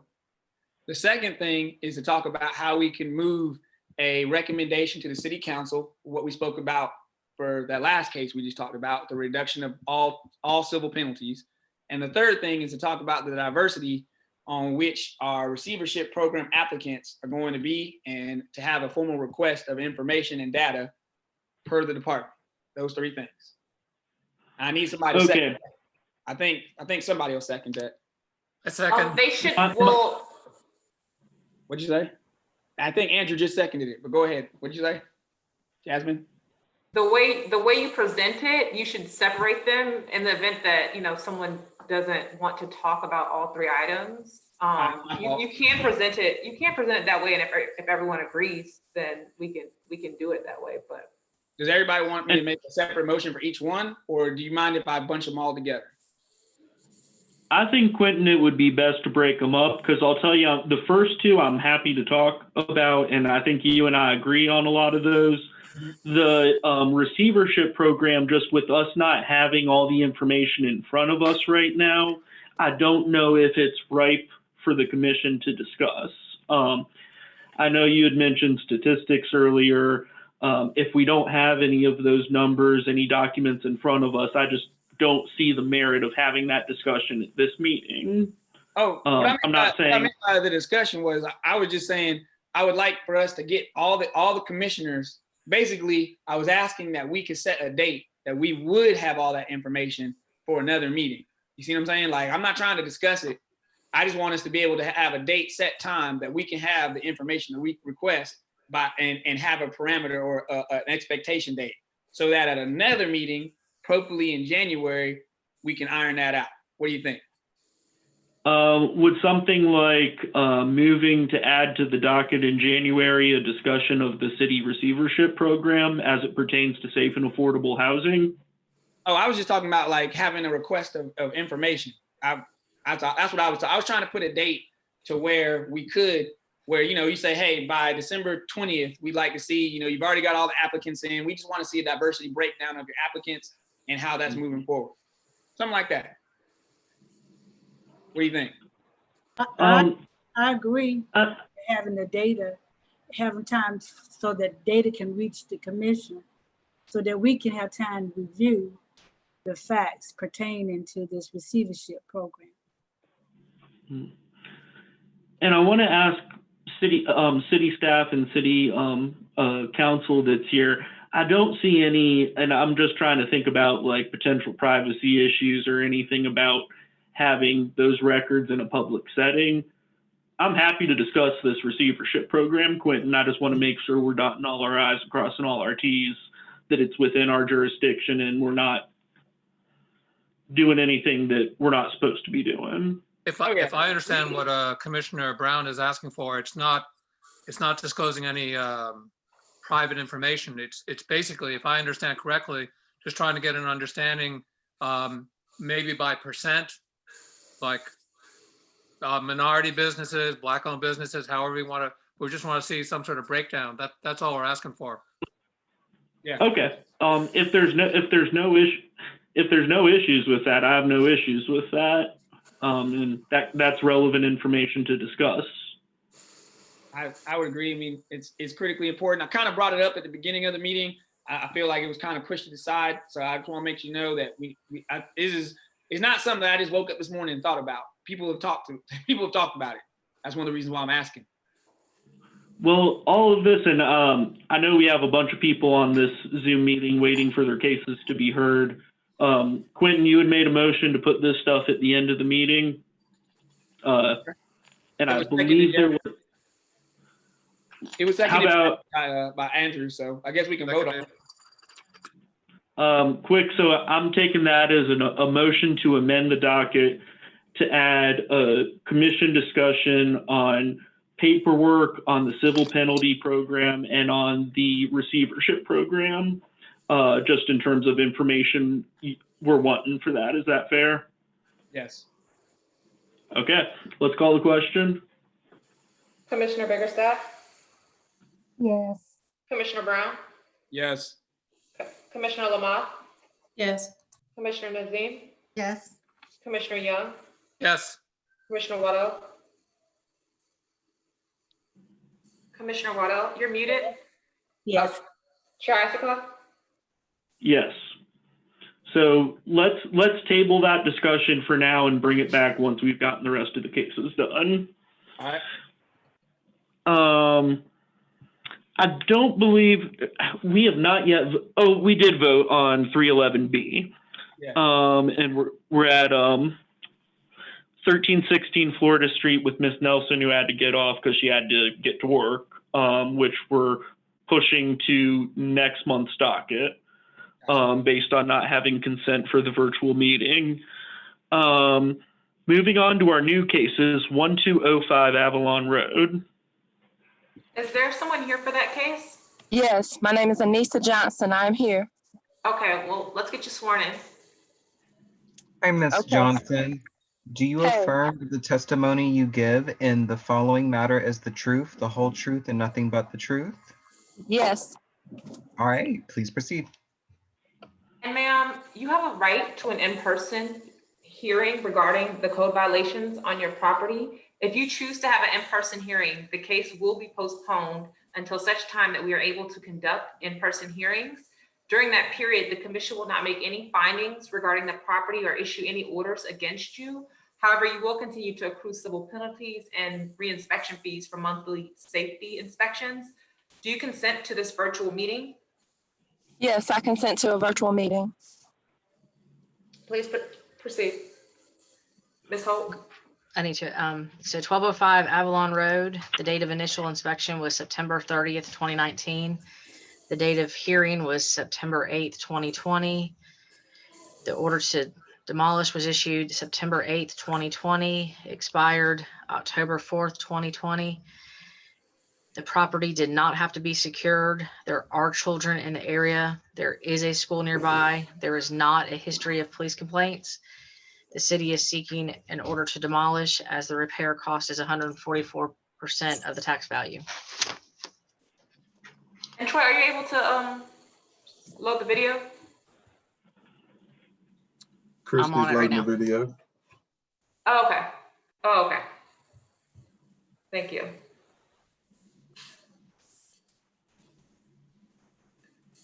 And I just have a couple of questions as this is a new case. These questions are for Mr. LaRue. Is this a fair and accurate representation of the property? It is. And when was the date of the last inspection? Savon, can you provide that date? I don't have it in front of me right off the top of my head. I think Craig did this one. Okay, my apologies. Give me 1 second. Let me find that. I have the case open here. Craig was out there on December 7th, 2020. And is this a single unit or multi-unit property? Single. And is there one major violation or 5 minor violations of the minimum housing code? Yes. Please list the violations into the record. Operable windows located in whole or in part within 6 feet above ground level or walking surface below that provide access to a dwelling unit, rooming unit, or a housekeeping unit that is rented, leased, or let shall be equipped with a window/locking device. Exterior walls shall be free from holes, breaks, and loose or rotted materials and maintained weatherproof and properly surface coated where required to prevent deterioration. Structural members shall be maintained free from deterioration and shall be capable of safely supporting the imposed dead and live loads. Every handrail and guardrail shall be firmly fastened and capable of supporting nominally imposed loads and shall be maintained in good condition. Every door, window, and other outside opening required for ventilation of habitable rooms, food preparation areas, food service areas, or any other areas where products to be included or utilized in food for human consumption or processed, manufactured, packaged, or stored shall be supplied with approved tightly fitting screens, a minimum of 16 mesh per inch. And every screen door used for insect control shall have a self-closing device in good working condition. Exterior surfaces, including but not limited to doors, door and window frames, cornices, porches, trims, balconies, decks, and fences shall be maintained in good condition. Exterior wood surfaces other than decay-resistant wood shall be protected from the elements and decay by painting or other protective covering or treatment. Peeling, flaking, and chipped paint shall be eliminated and surfaces repainted. Siding and masonry joints shall be as well as those between the building envelope and the perimeter of windows, doors, and skylights shall be maintained weather resistant and weather tight. Every exterior stairway, deck, porch, and balcony and all appurtenances attached thereto shall be maintained structurally sound and good repair with proper anchorage and capable of supporting the imposed loads. Every window, skylight, door, and frame shall be kept in sound condition, good repair, and weather tight. Every interior door shall fit reasonably well within its frame and shall be capable of being opened and closed by being properly and secured attached to jambs, headers, or tracks as intended by the manufacturer of the attachment hardware. Interior surfaces, including windows and doors, shall be maintained in good, clean, and sanitary condition. Peeling, chipping, flaking, or abraded paint shall be repaired, removed, or covered. Cracked or loose plaster, decayed wood, or other defective surface conditions shall be corrected. Surfaces shall be kept free from insect and rodent infestation. Structures which insects or rodents are found should be promptly exterminated by approved processes that would be injurious to human health. After pest elimination, proper precautions shall be taken to prevent reinfestation. Plumbing fixtures shall be properly installed and maintained in working order and shall be kept free from obstructions, leaks, and defects and be capable of performing the function for which such plumbing fixtures are designed. Plumbing fixtures shall be maintained in a safe, sanitary, and functional condition. Electrical equipment, wiring, and appliances shall be properly installed and maintained in a safe and approved manner. Every habitable space in a dwelling unit shall contain not less than 2 separate and remote receptacle outlets. Every laundry area shall contain not less than 1 grounding type receptacle or receptacle with a ground fault circuit interrupter. Every bathroom shall contain not less than 1 receptacle. Any new bathroom receptacle outlet shall have ground fault circuit interrupter protection. All receptacle outlets shall have the appropriate faceplate cover for the location. Single and multi-station smoke alarms shall be tested and maintained in accordance with the manufacturer's instructions. Smoke alarms that do not function shall be replaced. Smoke alarms installed in 1 and 2 family dwellings shall be replaced not more than 10 years from the date of the manufacturer marked on the unit, or shall be replaced if the date of manufacture cannot be determined. Thank you. And we have Ms. Johnson here.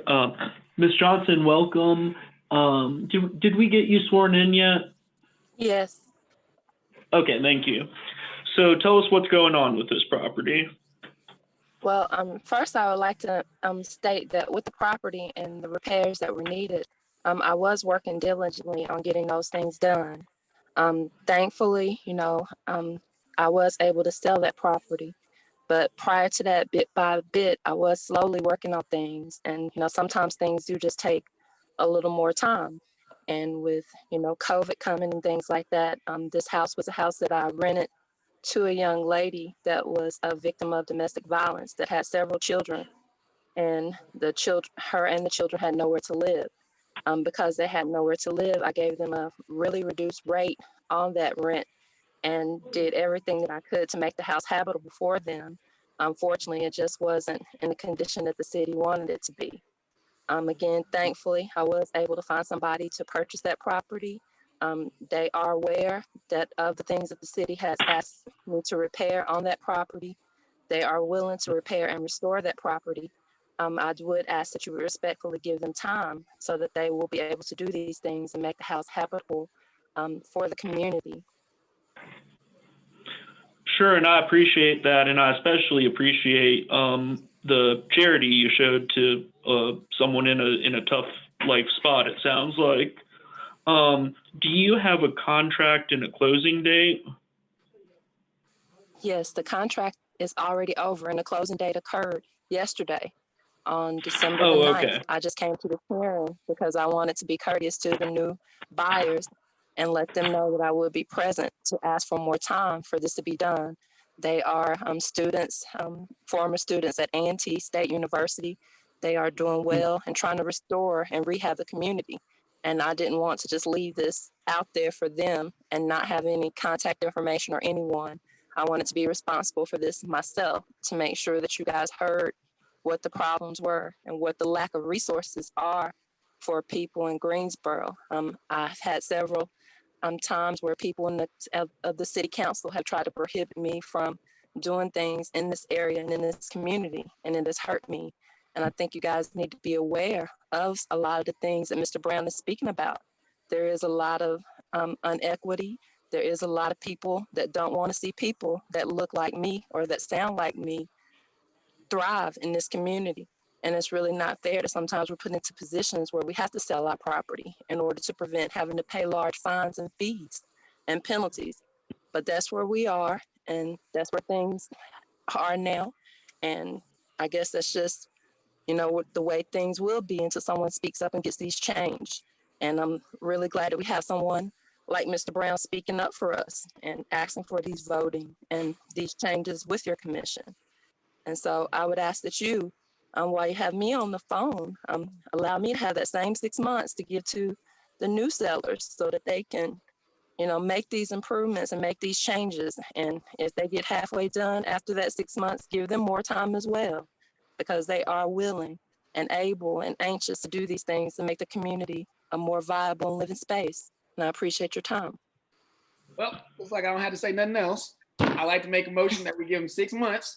Why? Because they got it. The lady just sold it. They are aware, but they haven't come in front of here. Second, they're already going ahead and start working on it. And number 3, we gave that other guy 6 months. He's been working on it for 8 years. And that's my motion. Okay, Quentin, I got to push back a little bit. You said what? I just want to push back a little bit, Quentin. While I am more than willing to give the new owners a year if they need it, or 8 years if they need it, I think it would be good just to have a check-in in 30 days so they can kind of tell us what their plan is. And I'm going to give you a pushback, Tracy. I don't see why they got to check in. I mean, they just bought it, and I'm pretty sure if they spent money to fix it, 6 months, it's going to take 6 months to do anything. More importantly, we gave that other guy who's been working on it for 8 years, and he has no desire to even live in the thing. These people might be living in it. We don't know what they're going to do, but they're going to make it better. And I don't see why we didn't ask him to come back in 30 days.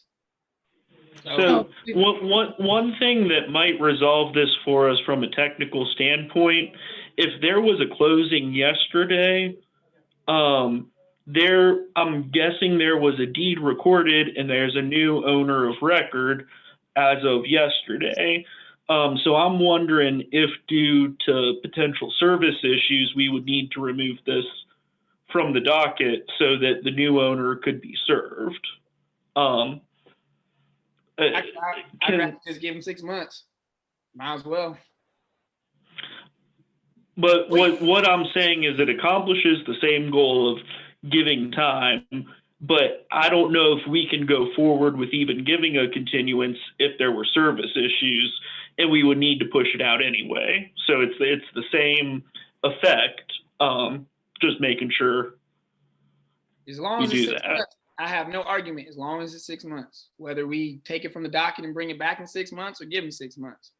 Well, the property owner has changed since we provided service. We did provide proper service to the registered owner at the time. And we hope that, and I completely believe Ms. Johnson that she did, give the subsequent purchaser a notice of all of this this pending case, but we should serve them and add this to the next case, the next commission meeting. And Quentin, I agree with you on giving more time here. This is saying let's bring the new owner in front of us. We've heard Ms. Johnson's compelling story. Let's bring the new owner in front of us and get a feel of what they're going to do, get an idea of their plan to fix this. And I mean, we routinely go 6 months or longer on a case. I have no problem with, if there's a good plan, continuing to give them time. I mean, they haven't been served yet. So, clearly now we got to serve them. So if we got to serve them, we got to serve them, I reckon. So I think this one would be taken off the docket for us to come back and review. But Quentin, I agree with you that we should give fair time and, the merits of what you've said. I just want to make sure there's a plan going forward. Yeah. I just hope that other portions of the commission got a chance to hear from the public, where it's not just me preaching to you all the time.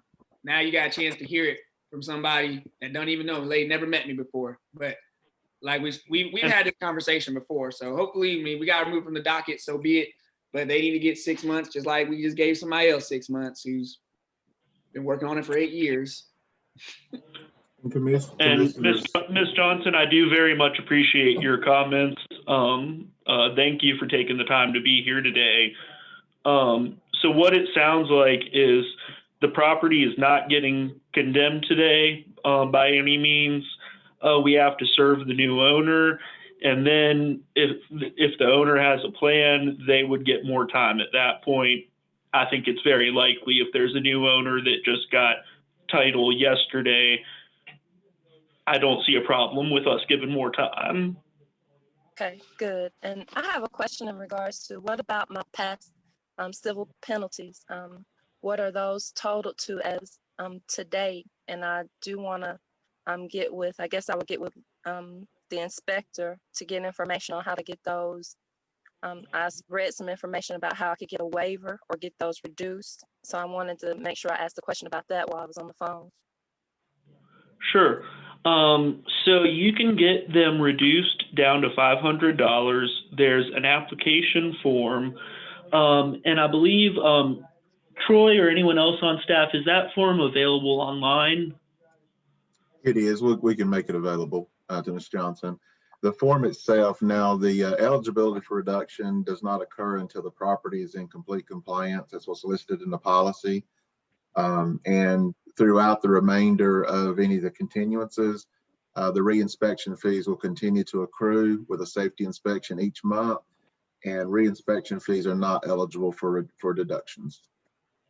And the question is it going to be her responsibility or is it going to be their responsibility now that she's sold it?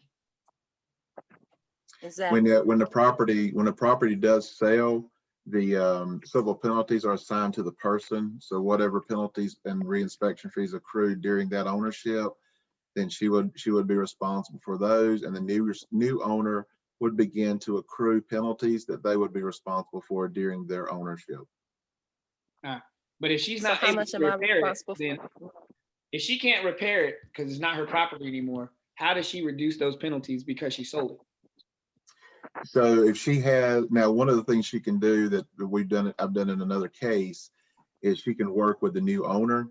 If both of them agree to handle the repairs or take care of the repairs, whether Ms. Johnson done any of the repairs herself, the other owner can provide her with a receipt of some of those repairs. She submits them in to be evaluated for a reduction. This is a good point to the rest of the commission, especially like Ms. Waddell and Mr. Young. This is a good point to why we got to have a discussion on how to figure out how to lessen some of these penalties and fines. Because if you sell something and you no longer own it, I don't see why you got to pay a civil penalty because you can't fix it. It's not yours to fix. So I think that's going to be something good, Chair, that we're going to get a chance to talk about. Yep. And we've got that, Quentin. I just want to get folks out of here who are just here for a property, and then we do have that discussion on today's docket. So all that being said, Ms. Johnson, thank you very much for being here. You could get that form, and let's give, who would be the best staff person to reach out to about reducing penalties or doing any of the stuff, Troy, that you were just discussing? That would be me. So, Ms. Johnson, Mr. Troy Powell is a city employee. He's the head city employee that works with our commission. So get in touch with him, and I hope you can work out something to get that reduced. What's your email address and phone number, Ms. Johnson? Yes, my email address is anisadeadvocate@gmail.com, and that is spelled ANISA, the letter D, and then the word advocate, ADVOCATE @gmail.com. So again, it's anisadeadvocate@gmail.com. And your phone number? Yes, my telephone number is area code 336-255-9923. And ma'am, it says here that this was in District 1. That's a district that I service, and I think Ms. Waddell services.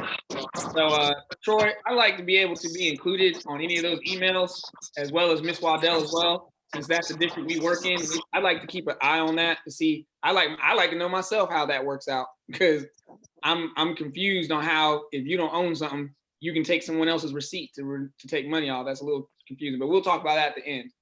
Well, the situation you're speaking of is if a person owns a property and they accrue a civil penalty, and then they sell the property without making any repairs, then that first owner is liable for the civil penalties in which they were fined. And then the new owner will be liable for theirs. So in Miss Johnson's situation, that is whether or not we were going to be courtesy. It sounds like she has a relationship with the new owner where they could help her out. Otherwise, Miss Johnson would be reliable for all civil penalties herself. All right, so is there any way you can CC myself and Miss Waddell on that? I will check with Mr. Wilson.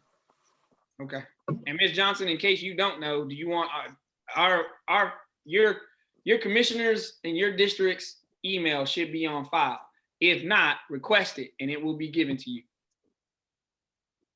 Okay, I will. Thank you so much for your help and your activism, Mr. Brown. No I really problem. appreciate Keep you. us Appreciate abreast. Like I said, my name is Quinn Brown and Linda Waddell is your other commissioner. Keep us abreast of this. So I'd like to know myself so that you don't get lost in the system. Okay. Okay. Thank you, Ms. Johnson. I appreciate everything you've said. Okay, thank you. I appreciate you for listening. Mm-hmm. All right. Our next case is 2204 South Bidbo Road.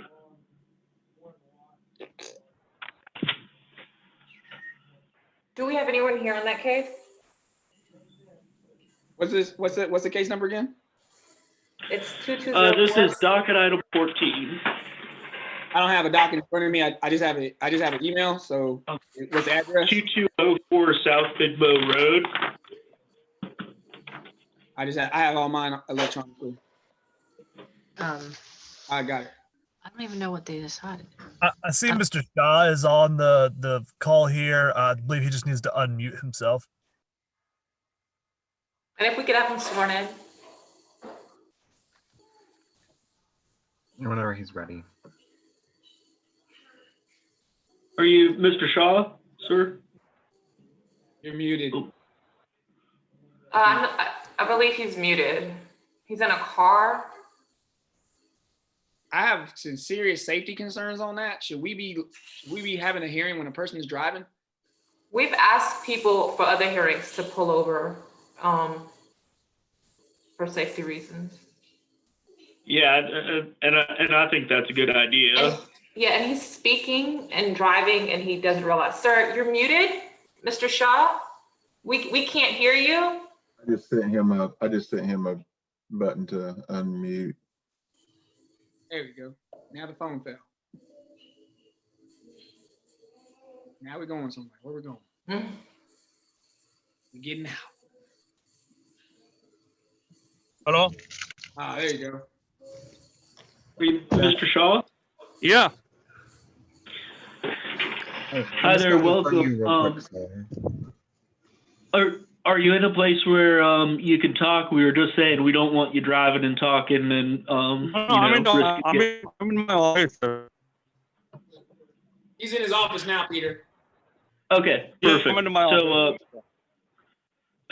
So city staff, I think we need to read the violations. Yeah, I think we need to read in the case first. For 2204 South Bimbo, the date of initial inspection was July 17th, 2020. The hearing was August 6th, 2020. The order to demolish was issued September 4th, 2020. It expired October 4th, 2020. The property did have to be secured. There are children in the area. There is a school nearby. There is not a history of police complaints. The city is seeking an order to demolish because the cost to repair is 83% of the tax value. Thank you. What did that means? If we can have See, my question is like if you can, if you can give me some time, like 6 to 8 months, so we can, upgrade my house, Sir, we have to get you sworn in. There's a couple administrative things we need to do before we hear your case, so city staff is going to have some stuff to say. Mr. Sa, do you affirm to the testimony that you give in the following matter is the truth, the whole truth, and nothing but the truth? Yeah. You can please proceed. And sir, you have a right to an in-person hearing. Can you hear me? Yeah, I hear you. Okay, you have a right to an in-person hearing regarding the code violations on your property. If you choose to have an in-person hearing, The case will be postponed until such time that we're able to conduct in-person meetings. During that period, the commission will not make any findings regarding the property or issue any orders against you. However, you will continue to accrue civil penalties and reinspection fees for monthly safety inspection. You consent to this virtual meeting? Yeah. Okay. I'm not seeing the video, but I do have a couple of questions for Mr. LaRue. Go ahead. Yeah. Is this a fair and accurate representation of the property? It is. When was the date of the last inspection? December 3rd. Yeah, October 3rd. Yeah, or December 3rd. I'm sorry. Right, yeah. December 3rd. Okay, is this a single unit or multi-unit dwelling? Single. No, single unit. Is there more than one major violation or 5 minor violations of the minimum housing code? Yes, there are. Please read the violations into the record. Structures and exterior property shall be kept free from rodent harborage and infestation. Where rodents are found, those should be properly exterminated by approved processes that will not be injurious to human health. After pest elimination, proper precautions shall be taken to eliminate rodent harborage and prevent reinfestations. Exterior walls shall be free of holes, breaks, and loose or rotting materials and maintained weatherproof and properly surface coated where required to prevent deterioration. Structural members shall be maintained free of deterioration and shall be capable of safely supporting the imposed dead and live loads. Overhanging extensions, including but not limited to canopies, marquees, signs, metal awnings, fire escapes, standpipes, and exhaust ducts shall be maintained in good repair and shall be properly anchored so as to be kept in a sound condition. Where required, all exposed surfaces of metal or wood shall be protected from the elements and against decay or rust by periodic application of weather coating materials such as paint or other similar surface treatments. Exterior surfaces, including but not limited to doors, windows, door frames, cornices, porch, trim, balconies, decks, and fences shall be maintained in good condition. Exterior wood surfaces other than decay-resistant wood shall be protected from the elements and decay by painting or other protective covering or treatment. Peeling, flaking, and chipped paint shall be eliminated and surfaces repainted. Siding and masonry joints shall, as well as those between the building envelope and the perimeter of windows, doors, and skylights shall be maintained weather-resistant and weather-tight. Metal surfaces subject to rust or corrosion shall be coated to inhibit such rust and corrosion, and surfaces with rust or corrosion shall be stabilized to coat and coated to inhibit future rust and corrosion. Oxidation stains shall be removed from exterior surfaces. Surfaces designed for stabilization by oxidation are exempt from this requirement. The roof and flashing shall be sound and tight and not have defects that emit rain. Roof drainage shall be adequate to prevent dampness or deterioration in the walls or other interior portion of the structure. Roof drains, gutters, and downspouts shall be maintained in good repair and free from obstructions. Roof water shall not be discharged in a manner that creates public nuisance. Every exterior stairway, deck, porch, and balcony and all appurtenances attached thereto shall be maintained structurally sound and good repair with proper anchorage and capable of supporting the imposed loads. The interior of the structure and equipment therein shall be maintained in good repair, structurally sound, and in a sanitary condition. Occupants shall keep that part of the structure that they occupy or control in sanitary condition. Every owner of a structure containing a rooming house, housekeeping units, a hotel, a dormitory, 2 or more dwelling units, or 2 or more non-residential occupancies shall maintain in a clean and sanitary condition the shared or public areas of the structure and exterior property. Every interior door shall fit reasonably well within its frame and shall be capable of being opened and closed by being properly and securely attached to jambs, headers, or tracks as intended by the manufacturer of the attachment hardware. Interior surfaces, including windows and doors, shall be maintained in good, clean, and condition. Chipping, flaking, or braided paint shall be repaired, removed, or covered. Cracked or loose plaster, decayed wood, and other defective surface conditions shall be corrected. Every interior and exterior flight of stairs shall have more than 4 risers, shall have a handrail on one side of the stair, and every open portion of a stair, landing, balcony, porch, deck, ramp, or other walking surface that is more than 30 inches above the floor or grade shall have guards. Handrail shall not be less than 30 inches in height or more than 42 inches in height, measured vertically above the nosing of the tread or above the finished floor of the landing or walking surfaces. Guards shall not be less than 30 inches in height above the floor of the landing, balcony, porch, deck, ramp, or other walking surface. Every sink, lavatory, bathtub, or shower, drinking fountain, water closet, or other plumbing fixture shall be properly connected to either a public water system or to an approved private water system. Kitchen sinks, lavatories, laundry facilities, bathtubs, and showers shall be supplied with hot tempered and cold running water in accordance with the National Plumbing Code. Dwellings should be provided with a heating facilities capable of maintaining a room temperature of 68 degrees in all habitable rooms, bathrooms, and toilet rooms, based on the winter outdoor design temperature for the locality indicated in Appendix D of the International Plumbing Code. Cooking appliances shall not be used, or shall portable unvented fuel burning space heaters be used as a means to prevent required heating. Every occupied dwelling shall be provided with an electrical system in compliance with the requirements of this section and section 605. Multiple station smoke alarms shall be tested and maintained in accordance with the manufacturer's instructions. Smoke alarms that do not function shall be replaced. Smoke alarms installed in 1 and 2 family dwellings shall be replaced not more than 10 years from the date of the manufacturer's mark on the unit, or shall be replaced if the date of manufacture cannot be determined. Thank you. Mr. Shaw. Yeah. This is your first time coming in front of us. What's going on with this property? This property, I'm trying to, make some fund, collect the fund and try to fix the property, So if you can, if you can give me some time, another 6 months, so I can get it done within 6 months. By June 30, 2021. Mr. Shaw, What's what your have you been doing up until this point? What you been up to? I'm trying to find some contractor, but right now everybody's busy and they just say, I'm behind, we behind. Is this a rental property or what are you? It is rental property. Okay. I'm assuming since it's boarded up, there's no one living there right now. Is that right? No, people just broke in the door and they live there, homeless people. I'm trying to see when this case first originated. There is no one living there right now, but nighttime they're sleeping, the homeless people. How did this case originate? I actually had a nuisance complaint at the property about trash and debris and the grass being overgrown there. While conducting that inspection, we had reasonable cause from the exterior of the dwelling warranting further inspection for the process. So essentially, there's enough violations on the exterior of the property warranting a housing case going forward.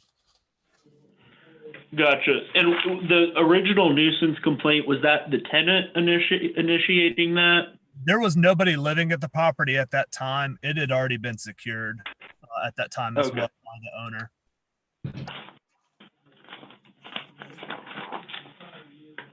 So what I'm looking at is this originated back in July of this year. Sorry? July of this year. July of this year. Okay. July at So the height of, that's like the height of COVID, wasn't it? That's when it kind of got started. Thereabout, yeah. Yeah. That makes sense why you wouldn't have no work done on it. I mean, everybody's scrambling and, can't nobody do nothing. Mr. Shaw has made comments to me in the past that he has been attempting to get estimates to get the work done. But I haven't seen anything from him at this time along those lines. And obviously he mentioned that he's had some trouble, I guess, tying somebody down to get them out there.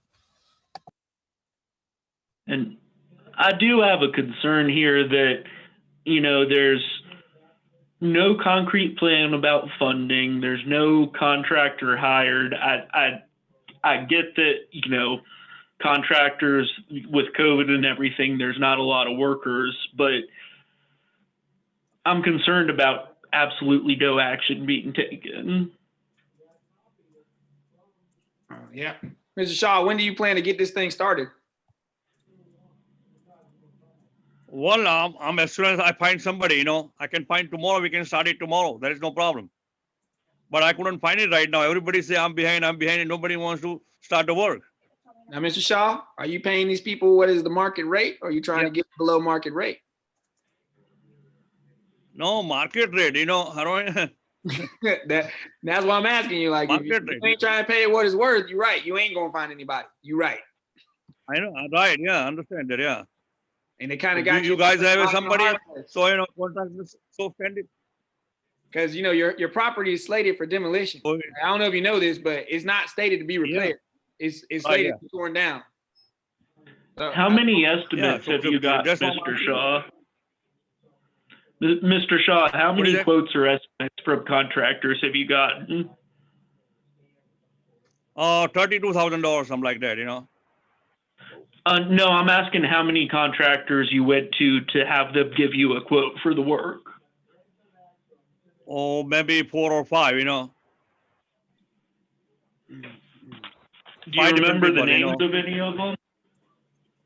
No, not in my hand, you know. well, daggone, sir, you ain't giving us too much to work with here today, are you?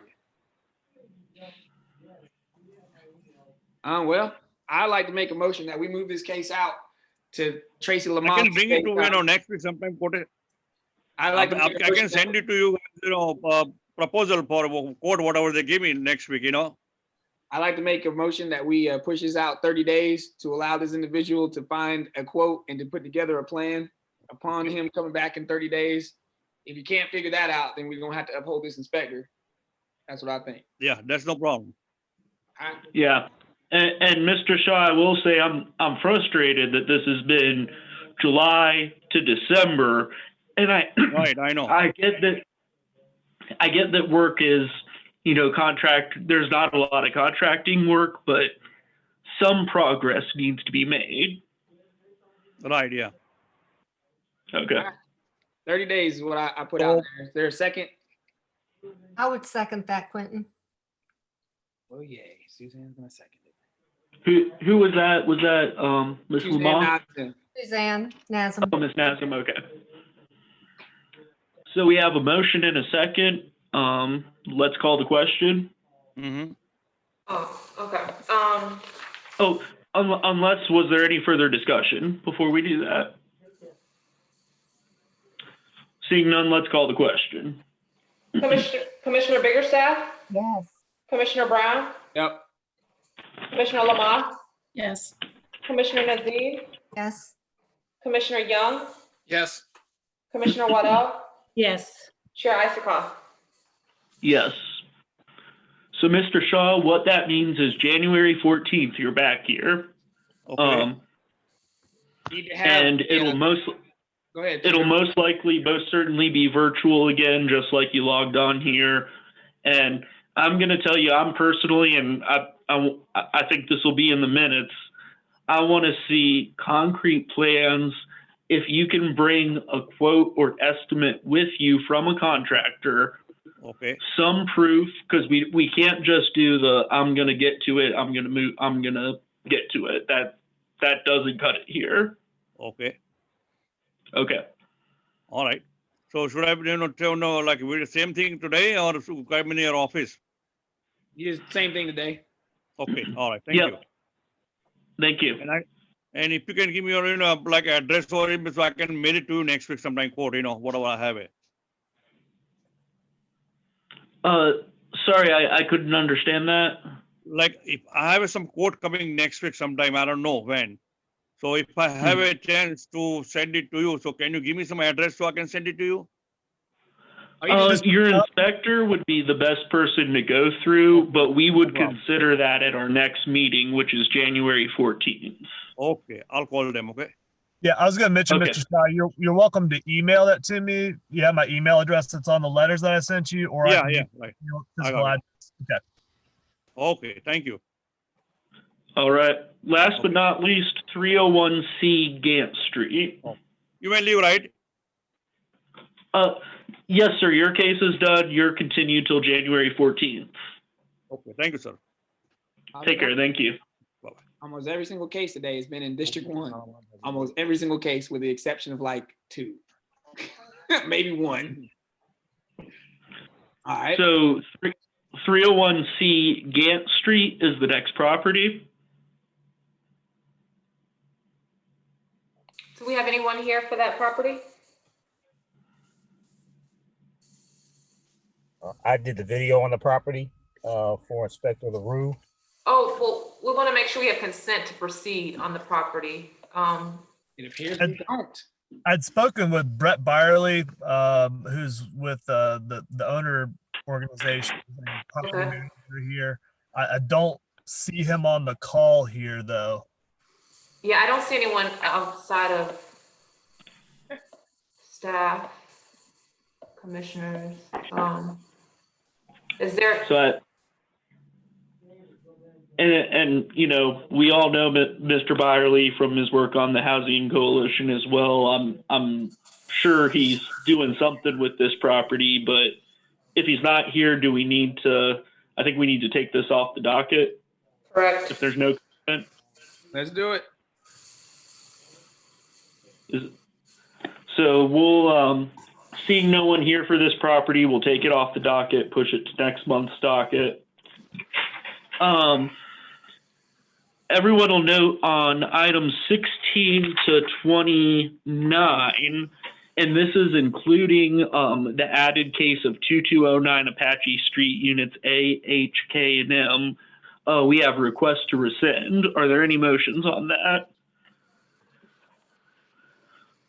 Make a motion to rescind all these cases. Do I need to state their numbers? I don't think so. I think everyone's clear. It's on the docket that was provided beforehand, item 16 to 28 plus 2209 Apache Street units A, H, K, and M. So we have a motion, I believe, Ms. Lamoth. Can I make just a question about some of the properties listed, please? Sure, what's up? I'm just scratching my head, some memory stuff. I'm seeing items 25, 26, and 27. These are Summit Avenue, 3100 through 3104, and it's under the names of the Agapians. I thought somehow that those properties were sold. And is that true? And is it still under the Agapian name? Is this Summit Executive Center? So the administrative staff are cleaning up some of the outstanding ordinances that the legal department has out there. And at the time that these ordinances were upheld by the commission, that was the property owner at that time. Therefore, that's why you see that information. So all they're doing is there was no record to show that these ordinances were ever rescinded. So they're on your, we've got to pull the ordinances off the properties from the register of deeds. So it's a technicality. Understood. Thank you so much. Yeah, I don't think they own them anymore. They do not. Just out of curiosity, is this Summit Executive Center?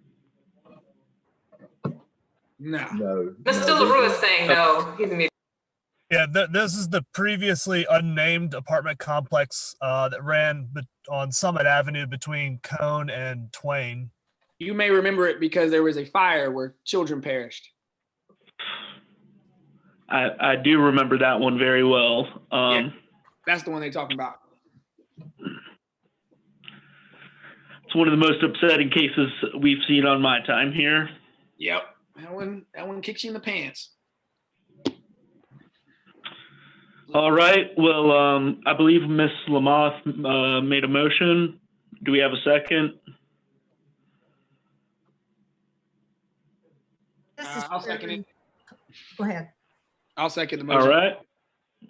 We'll call the question on the motion to rescind prior commission resolutions. Commissioner Biggerstaff? Yes. Commissioner Brown? Yep. Commissioner Lamoth? Yes. Commissioner Nazim? Yes. Commissioner Young? Yes. Commissioner Waddell? Yes. Chair Isakoff? Yes. So that concludes all the cases on the docket. I know we did want to talk about some other issues that you raised, Mr. Brown. And I guess let's just dive into it. So we got the issue regarding kind of clerical issues on some of the forms. We've got the $500 and then for the fines, and then the receivership program that you wanted to talk about. Mr. Chairman, ma'am? Yes. Okay. Two things. The city staff that are on here, you can be excused, and except for Christy. And also, Dr. Love had messaged me. She wanted to address the commission, and she is on the in the meeting. Oh, Dr. Love, welcome to the Housing Commission. Thank you for being here. No, thank you. I actually had written a short memo because I thought perhaps that the meeting was over, but Troy was kind enough to let me know that the meeting was still happening. So I figured I would at least pop in and acknowledge. I, of course, as many of you know, I was invited to participate in this meeting. Our department staff, any variation of us, we were invited to participate in this meeting, and I had every intention of being here from the very start. I ended up in a doctor's appointment that ran an hour over. And so it actually put me in position where I probably just got to my desk probably within the hour, thinking that I had missed the entire meeting. And so because of how important this work is, I had written the note to Troy to pass along to the entire commission, apologizing because this was the beginning. This month was to be the beginning of our staff's greater participation in the work that you all are doing. And so I definitely wanted to, once I knew the meeting was happening, just take a couple of seconds to apologize and to let you all know that staff will be participating so that we can extend support in any way possible based on the resources that we can provide. But it's important to me for people to know that we do care about this work and that we weren't just flaking on you all as a group. So Troy, I appreciate the opportunity to greet the group, and I will certainly reach out to you so I can access the link for the next month's meeting, but I don't want to belabor the time. I know you all have plenty of work to do that now doesn't involve extra staff. So I'll be exiting shortly, but thank you for giving me a couple of minutes to explain. Dr. Love, if I could just say something. Thank you for sending over Zaina Afada. She was my former student, as you know, and she's a fantastic person. So I'm sure your office was well represented. Yes. I think though she had to skip out a little bit early. She missed a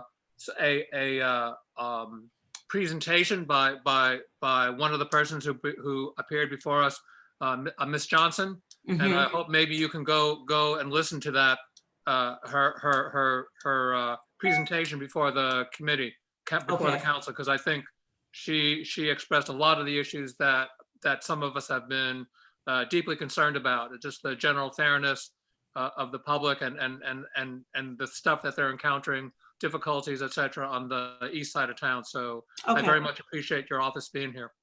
Will do. And also, Dr. Love, once you get finished watching that, if you want to send an email out to myself or Miss Waddell, we're in District 1. I know I sent you I think I left you a message, but you're probably very busy and you probably didn't see it. But we're eager to speak with you when you get a chance, when your schedule permit. All right, I look forward to it. So I'll send an email out to you both. All right. All right, thank you. Take care, everyone. Thank you. And Dr. Love, I appreciate you being here and what you said. Absolutely no worries on the issues about the doctor's appointment. Life happens to people. Indeed. You're totally unexcused. No, I'm messing with you.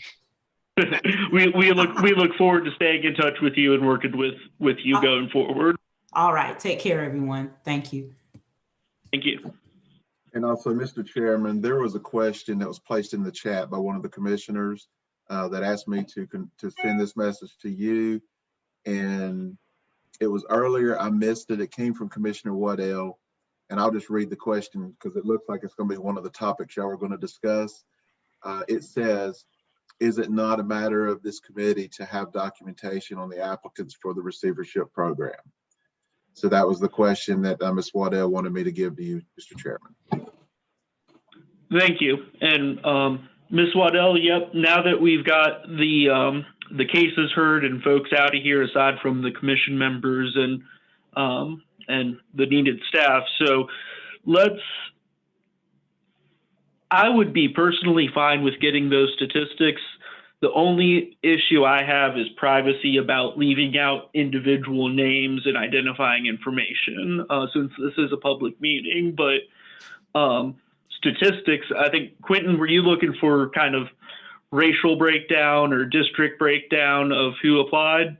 I want to look at it almost in a sense that we need to take a what is that graph that people like to use?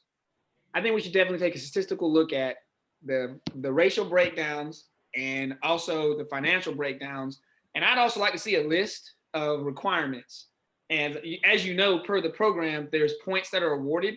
So I'd like to see, as the people have got stuff, what points they had and what points were rewarded. I have done some research, and I've been following this program very intently, very closely. And so it was presented to us kind of fast on the day that we had our training on it. But now that the time is over and all the applicants that are in, we need to see, we need to definitely see all those breakdowns going in. I'm not too worried about privacy, because if you get into the program, it will become a matter of record. So we're going to know who's there. I think that privacy in certain circles is a way to kind of trumps honesty and openness and being transparency. So if you apply to the program, I feel like your name should just be there. We need to know who these actors are or who these companies are, and we need to know what the diversity breakdown is. Not to mention, we also need to talk about, which beknownst to us in our training, we were unaware, the requirements that were there were a little different than what we were trained on. And so, a quick recap from that. I've been talking to Troy, and Troy states that we need to talk to Mr. Wilson. So before this meeting is over, I'm going to be making a motion that at the next meeting, we have a sit-down session with Mr. Wilson, and he can come present it to us, because clearly he has all the answers that we're looking for, and we'd like to see him at that meeting. But we can do that before this is over. But we definitely need to see this breakdown, because this is a very serious matter. Very serious matter. It's more serious than you think it is serious. It's super serious. And it actually has kicked up a lot of waves. A lot of people have talked about it. It's gone in front of city council. And I do believe that if we're not careful, I don't want our commission to be used as a scapegoat as this is why something is. And this has that potential. So we need to see all that information. We need it to be 100% transparent. We're the commissioners. We need to see it. There should be nothing we don't see. If we're voting on something, we need to see it. So, and I do think, Quentin, what you said is fair. I'm curious, just because I have not heard widespread opposition. What have the concerns been that you've heard? All right, so here's a good example. Recently, I was working on site, and the receivership program was in the paper, so a lot of people knew about it. Like, a lot of people know about it. But being able to get in contact with Troy and being able to get in contact with these webinars that he was having, and being able to understand how to effectively even turn in a packet was kind of a gray area. I, of course, told people to call the number 373-2111 and be directed the right way. And I kind of stood back to see how that's going to work. But what it is in essence is there are certain things that you would have to have. Like, Peter, if you wanted to do it, like, let's say you were a construction company, right? You would have to, show some tax financials. You'd have to have certain monies in the bank. You would have to have, there's just different listing categories to which could qualify you, which if you looked at it across the board, smaller or minority companies might not have.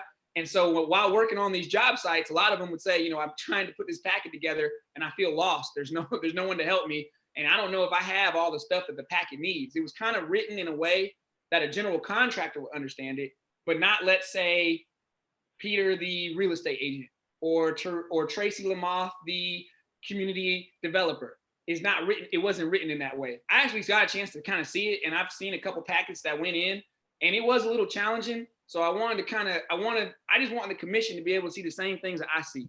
Like, I want y'all to understand. It should be written in a way, I hate to say it, that an 8-year-old understands. Like, we had to write it on that level, because that is the standard level, unfortunately, of America reading. So that's something that will show in the data once we start seeing the data that comes in. And like I said, I talked to Troy about it. He said that we should talk to Mr. Wilson.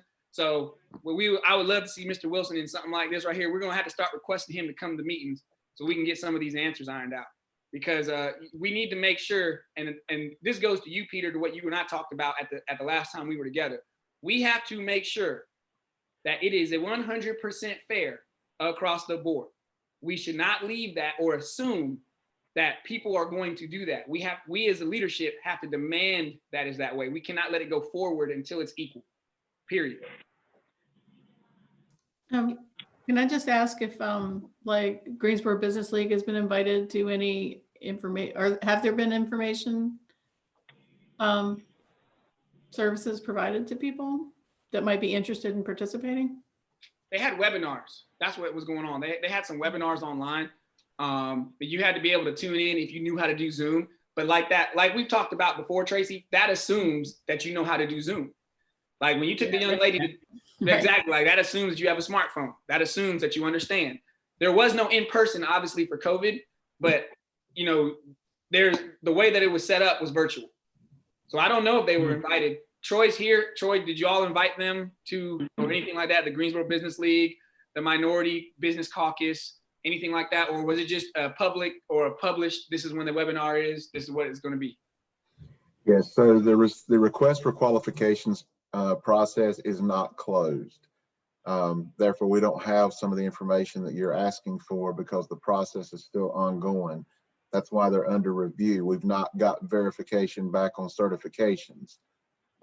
So the process that we anticipate to be finished by mid-January. That is what's on the schedule that's listed within the RFQ. Announcing anything prior to that probably would not be appropriate, and not, at least not publicly, unless Mr. Wilson tells me to do otherwise, just because of the process. Now, yes, during the RFQ period, we invited many people and had many different Zoom meetings with the Greensboro Business League. There is a organization that only services MWBE businesses. The name right now is, I can't think of it. Mr. Wilson knows the name. That's who I referred. That's who we sent to. But we advertised to them all the listings that was provided to us from the MWBE office for Greensboro. All persons or general contractors that have those certifications or rehabilitation that has certain certifications, that's what MWB sent to us, the office. We also sent it to all of our links with the Greensboro Landlord Association, the contractors within the city, the Greensboro Chamber of Commerce, any outlet that we have that had a builder, general contractor, nonprofit organization, or anyone that we could find that was associated or could do the work of a rehabilitation is who we sent the email to. Or if it was an organization, we sent it to their president, executive director to get to their email list. We've got tons of phone calls, lots of inquiries through the process.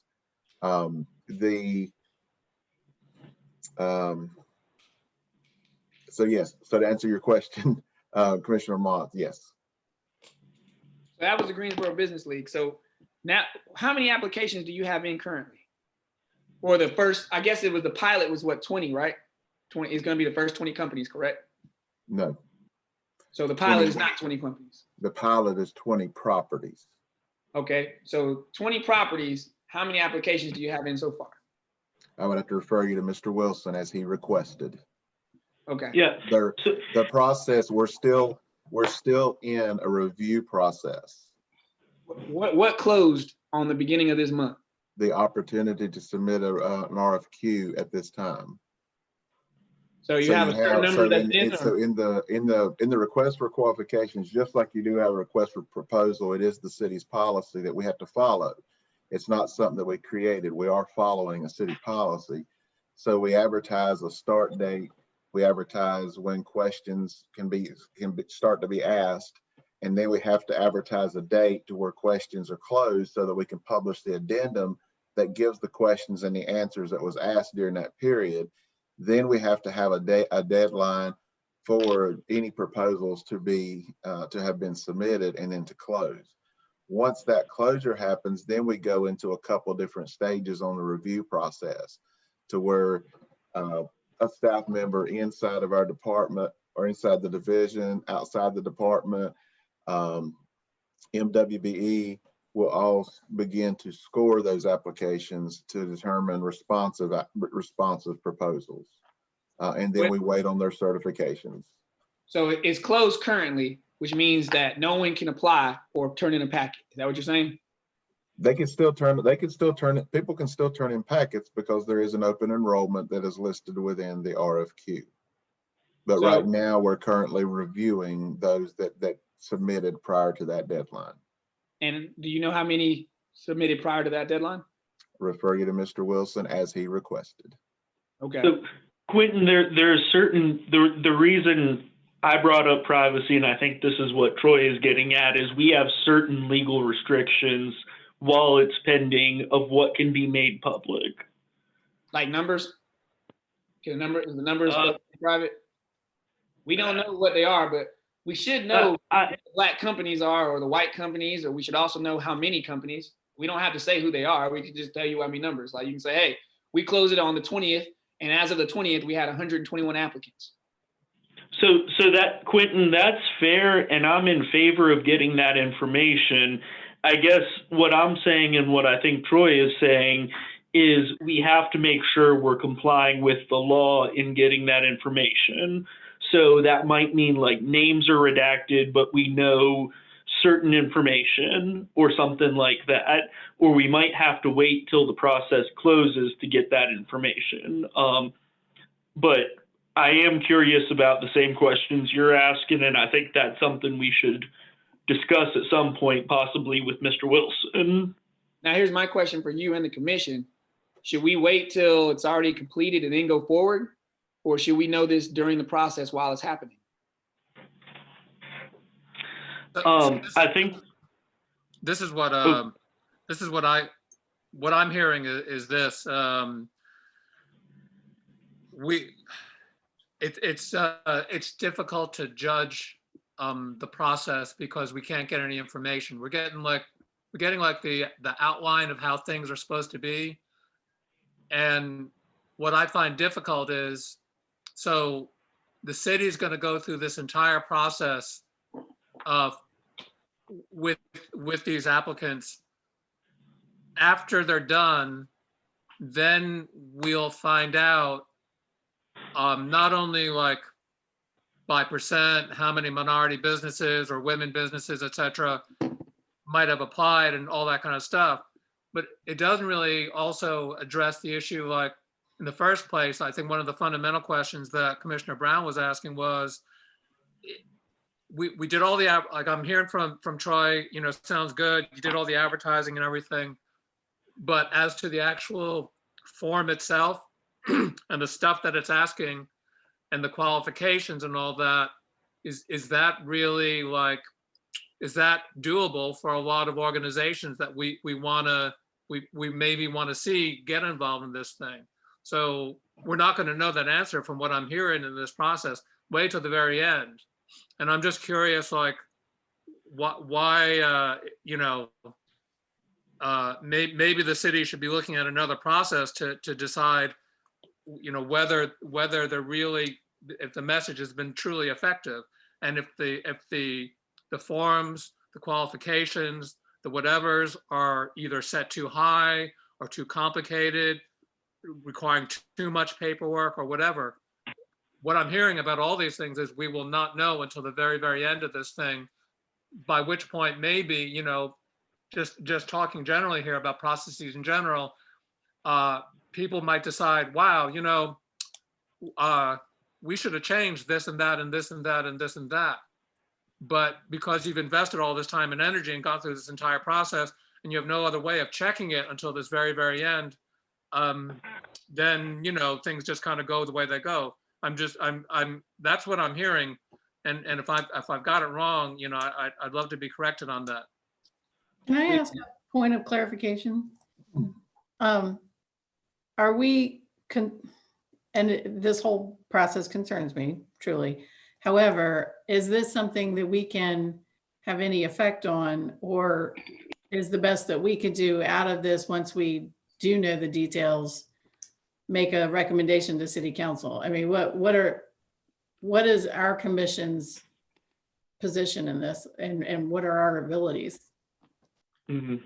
So my understanding is the overall purview of this is with city council and that we can make recommendations. but that is a good point, and perhaps our commission council or commission staff could provide some guidance. Also, any guidance on what we're permitted to review, because I hear what everyone's saying, what Quentin and Andrew and Tracy are saying, of, we want to know about the process as it's going on. I think that's Not logical to be that way. I mean, you can't order a pizza from Domino's and not know what stage it's in. When you order it, there's a pizza tracker, and that's a pizza. We're talking about literally sidestepping selling someone's property. You don't have to deal with the owner. You're going to get this through a judge, and it's going to be pretty much yours until they can pay you out of it. So there has to be levels of transparency, and I think Andrew said it so eloquently that we're not going to find out about the process till the end. That is a script that has been being written in America, and what I like to use is called the shield of legal shield. So basically, legally, are we allowed to do X, Y, and Z? I see this commission, whether you people want to see it or not, we are the eyes and ears for the city council. They don't talk about minimum housing as much as we talk about minimum housing. If we go to them and say, this is not right, this is what we see here, this is the problem, then our voice will be a lot stronger than voices like Ms. Johnson or someone else who doesn't go in front of there.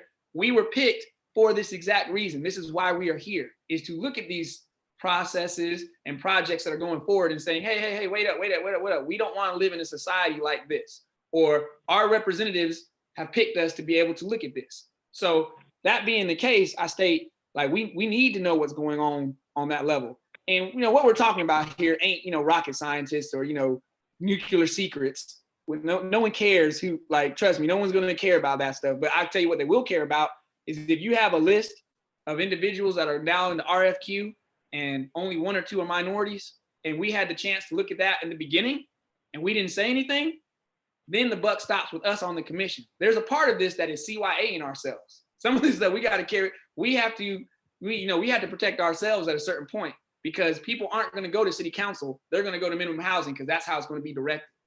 And we can say, well, this is the law, but I'm gonna be candid with you, Peter. I know you're a lawyer. You go to court all the time. There's a lot of laws out there that ain't just. You know that. I mean, Quentin, I know, and I'm with y'all on this, that I would like to get information. And I mean, there's no reason that's stopping us from getting it. There's nothing in there that says what. I mean, you can tell us how many people put in the first set. You can tell what the demographic is. You should know that. Like, you don't have to tell people's names. Like, there's nothing in here we're asking for trade secrets at this point. In the end, Quentin, anyway. Can I word what you're saying in a different way to express my thought? Oh yeah, please go ahead. I'm sorry. Go ahead. I think what you're saying and what I'm saying is, to the extent permitted by public records laws, we would like to find out the management of this process and how applications are submitted and statistics on which ones were submitted and which were accepted or rejected. And we would like the information to the extent that it is permissible under the Public Records Act and public records laws for that to be given to us. Is that? Yeah, I mean, if that's the way you want to say it, I mean, you said it like a lawyer would say it. I think Andrew. I got to use those fancy words. Yeah, like, I think Andrew, Linda, Teresa, Susan, and even Carolyn, we'd all want to see. We want to make sure that it's all fair. That's really a big deal right now. Like, that is fair. That opportunity is equal for everyone, not just everyone who got $15,000 in the bank, not just everyone who has financial ability. It needs to be fair for everyone. And so we need to be able to see this information at the beginning of the outset. So we don't just look at it 6 months from now and be like, well, in the beginning we had 122 minorities. We had, this, and this, and we only got 6. like, well, what happened? Why are they being weeded? Like, what happened? And through that process analysis, we'll be able to make it a better overall process. So what you're doing, Quentin, is making a public records request? I guess that's what it is. Even if it's that deep, we don't know that it's that deep. We don't know it's that deep.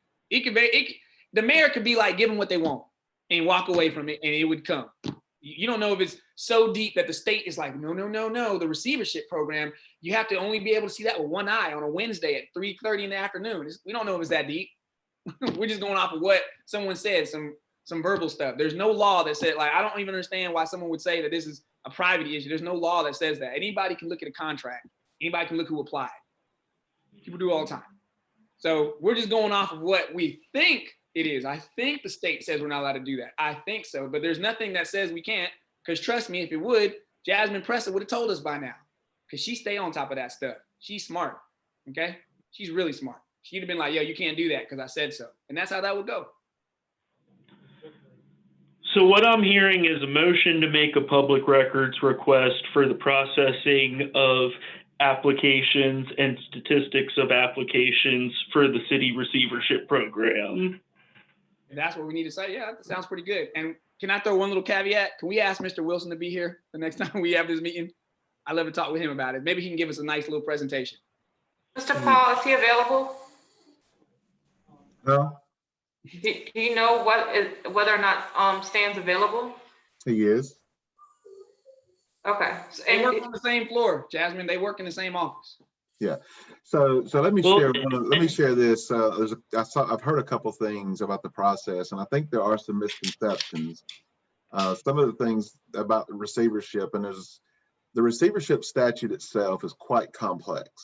Okay, we're the only city in the state to use it. Now, without receivership, we can let houses sit on our demolition list and a repair list forever, which is pretty much what they've done over the last 8 years. That's why there's 140 houses on the demo list. And if we don't knock them down, then they're going to stay in the community and continue to deteriorate. And what we're trying to do is manage the nuisances of those structures. So receivership, the idea of it is with the authority of the legislature to put it out there is pretty much the only legal way out. Now, how the legislators have crafted that statute is the only authority that we as a city have to be able to use it. We either have to use it the way they've crafted it, or we can't use it at all.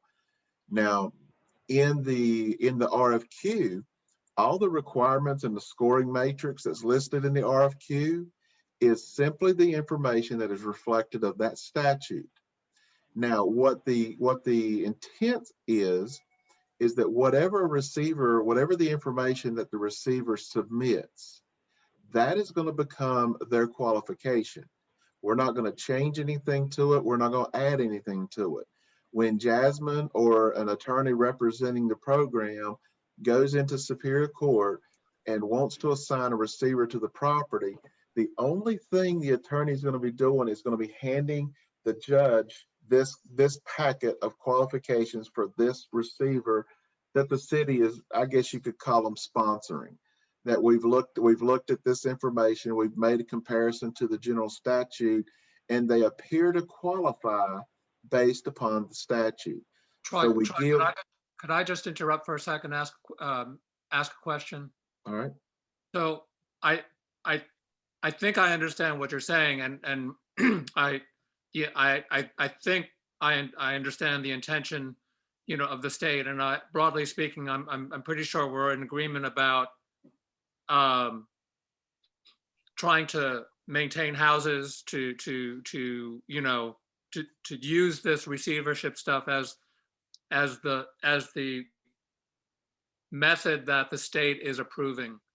But I think that where we're differing is, and so my concern is with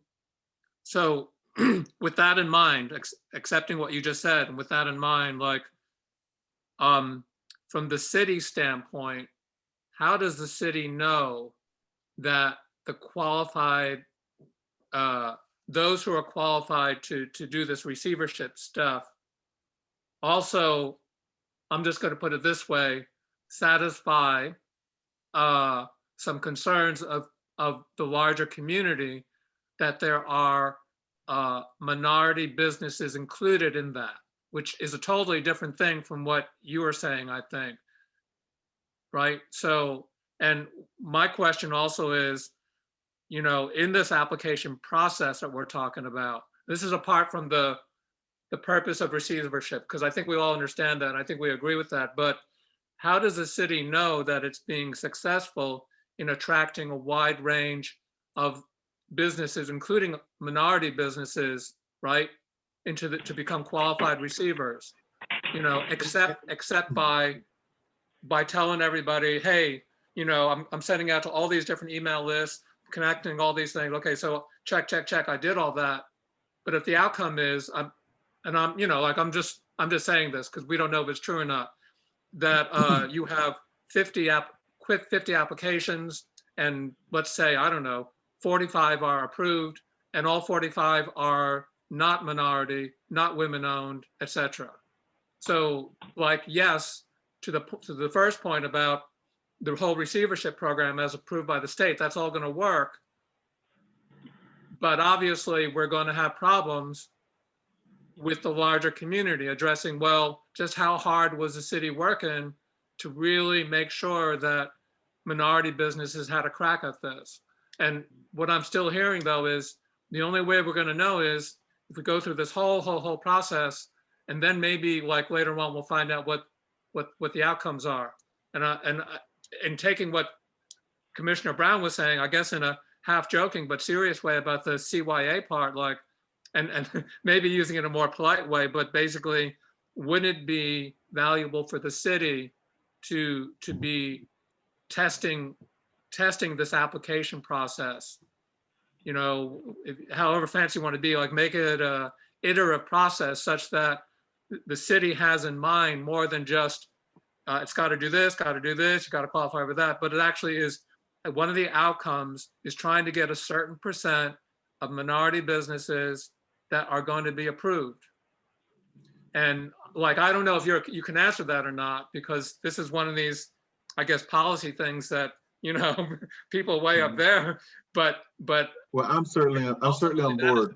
That is what our concern is. So well, yeah. And I hear you. Yeah, I hear you, Mr. Young, and I'm certainly on board with that. And I know that is definitely the city's policy, is as many MWBE businesses and contracts, because that's definitely reports that we have to manage as well.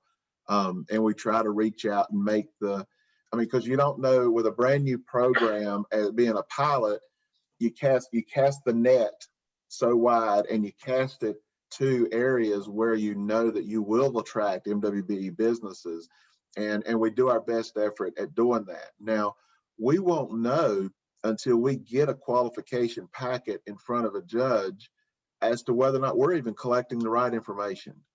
That once the judge starts to look at it, if he says, well, I'm still not comfortable that this person has the financial capacity or financial ability to rehab a structure, then we've asked for the wrong question. We've asked for the wrong information. Or once we get in there and get a packet to a judge and start that conversation with the judge, then we might can find out, all right, you asked for this and I really don't need that. Or you've got this history, I really don't need that. That's why we're in a pilot, and that's why we wrote in, and we specifically wrote in an open enrollment, meaning that as we start to move through, anybody can come on as we continue to recruit and build that interest. And I think one of the biggest things with receivership to make it successful is education. We're going to have to help people to understand it. Now, one of the things, and the reason I spoke up, I wanted to mention, I know Commissioner Brown mentioned this earlier, is it's not going to be so easy or so simple for a receiver to receive a piece of property. It's not a, I don't know the words, a snatch and grab of land. It's not going to be anything like that. And it's not going to be anything that simple. I would tend to say, I would guess if I was asked my opinion, that if a receiver repairs the property and then places a lien on the property and gets to the point to where they want to foreclose on their lien, then the judge is going to make that, it's already written in the statute, the judge is going to make the receiver sell on the steps of the courthouse the same as they always do. It's not going to automatically where the property goes to the receiver. The property is going to go to its highest bidder, which if the owner or the receiver only put in $10,000 on the property, and you have a business from the Greensboro Business League, Landlord Association, realtors, anybody else wants to come in and wants to pay 15, 20, 30, 40, or 50,000 for that property, it's not going to be so easy that it's going to go to the receiver. And that's conversations that I've had with Stan, in sharing that, it's not going to be, if the receiver is in for it because they think it's going to be that simple, then everyone else that's in that industry is going to be surprised to them, because there are businesses in that industry that purchases property.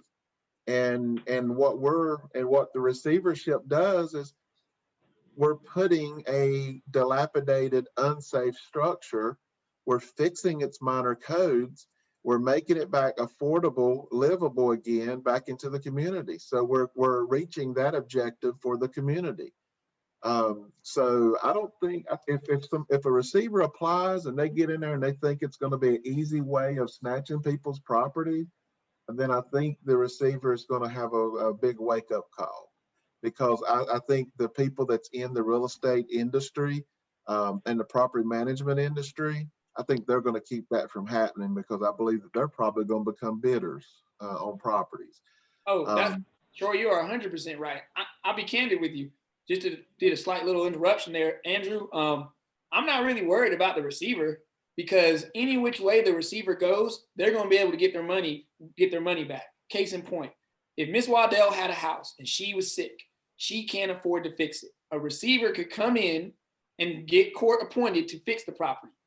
They then go in, fix the minor violations. They say, hey, they've even got a blueprint, because they've got the write-up from the city to what the estimated amount should be. So if they fix it up for less than the estimated amount, let's say the city estimates that it's going to be $48,000 to fix it, and they fix it for $15,000, and then they say, well, my admin fee was $20,000. So that's $35,000 to do this, because there's nothing there to say that they can't. This is business. This is America. They then go to Miss Waddell and say, well, look, you have $35,000, you can keep this house. Or in 2 years, I'm going to foreclose on this lien.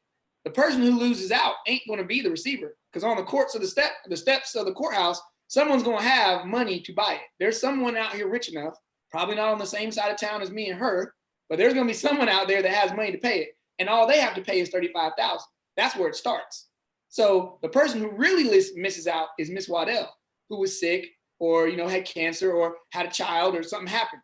And that's the point that I think we have to really look into this receivership program. So the person who's losing ain't the person who put money into it. They're going to get their money back out of it. Now, let's say no one wants to buy that property. Then the receiver can close on and say, I'll buy it for myself. It's already owed. It'd be no money down because it's already owed. So that, Troy, is where my conflict with this whole situation arises. And if anyone wants to see the article, I'll put a link in the messages to how it works. And this was done by a law professor. He wrote it out very well. His name is Tyler Mulligan at UNC Chapel Hill's Governmental Law. It literally gives the entire way on how it works, how it's looked at, the statutes, everything. It tells you everything. I mean, it's a lengthy article. It's very long. I'm going to tell you that right now. But when you get a chance to read it, you're going to see exactly how it is, because the person who doesn't lose is the receiver. They're going to get their money. The person who really loses is the little homeowner or the person who can't afford it.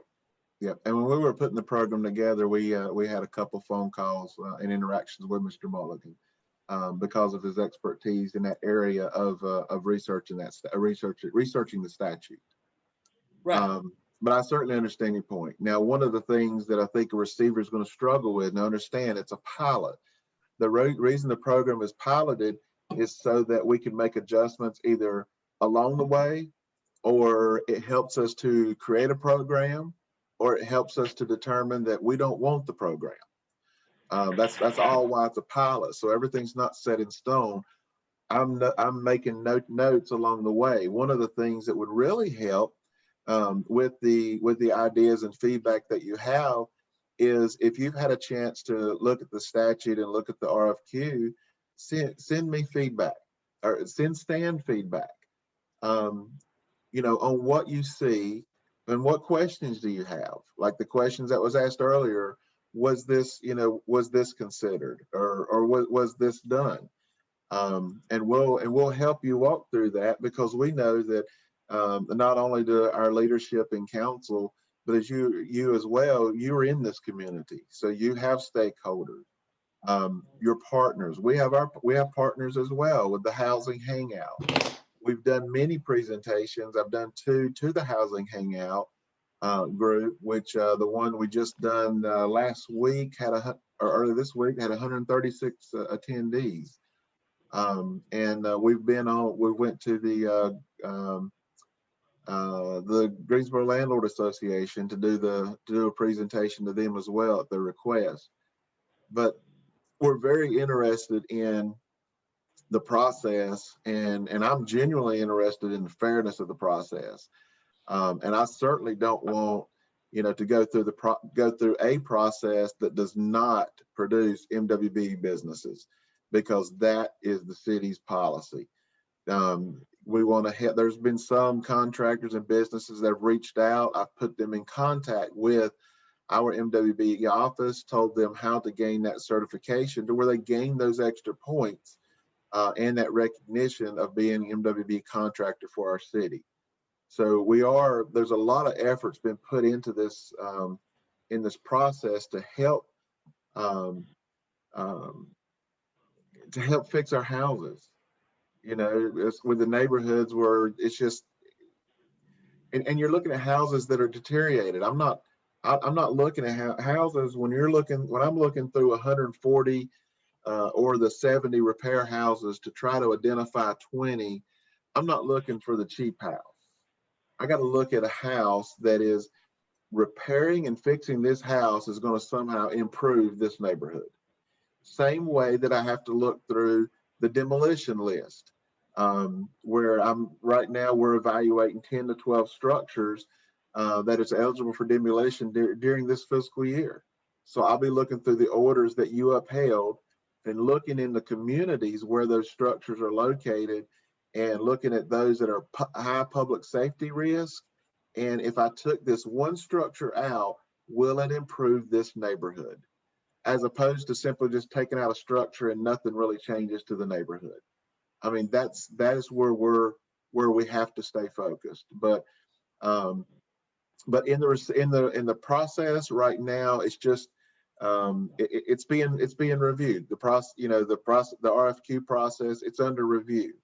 I'm not currently scoring any RFQ applications. They're not under review yet. So I don't know the answers to the questions that you're asking. I have 3 other RFP processes that I'm going through right now that we're scoring.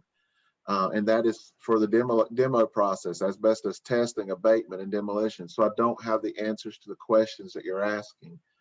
And when I did share Commissioner Brown's question, it's being reviewed, and that's the only thing. And understand, I'm a staff member, so I'm perfectly capable of giving information, but I have to. Under council manager form of government, I have to do what my director tells me to do, and I have to trust his judgment and his feedback. So there's nothing to be hidden from you whatsoever. Okay, I will assure you that. You look at the code compliance page, you look at all the information we have, you look online, you can see every bit of case notes on every case we're managing. We're very transparent, and that's the way we want to be. That's the way we want to stay. So just like I said, right now, the RFQ process for receivership, the program and the applications proposals, it's under review. And as we move forward, I will share your feedback and your request with Mr. Wilson and see how I can answer your questions or get you responsible information back to you in a timely manner. And if I can't get it to you right away, I'll tell you when I can get it to you. Mm. And you did say, Mr. Troy, Go ahead. I wanted to say, first of all, thank you, Troy. I personally think this program has a lot of potential for a lot of good.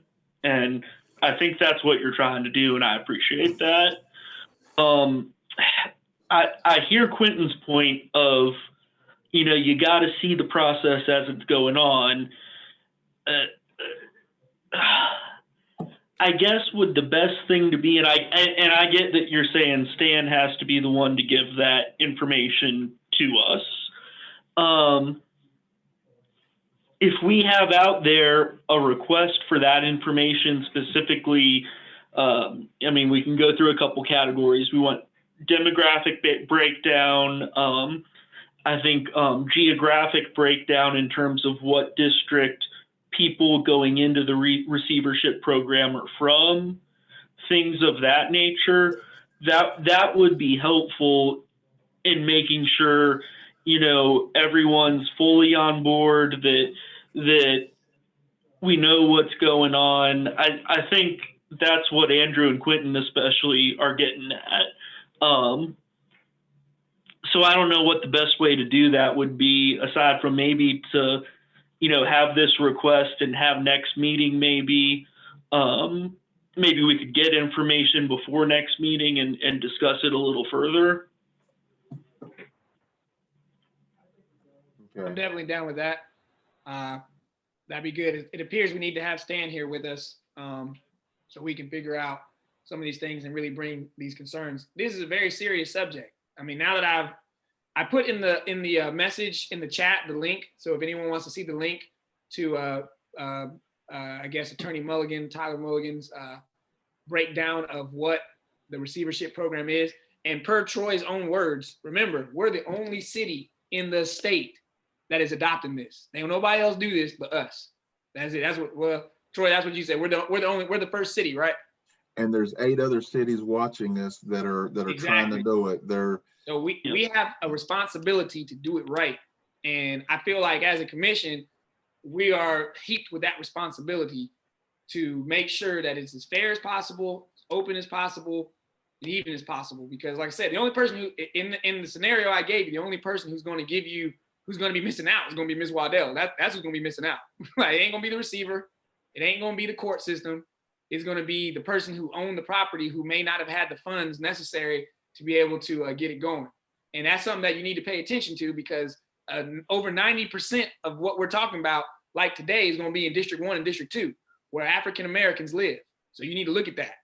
And that's very important. And I trust what Peter said, that it has a lot of potential to do good. I remember my grandpa used to say, the road to hell is paved with good intentions. Remember that. The road to hell is paved with good intentions.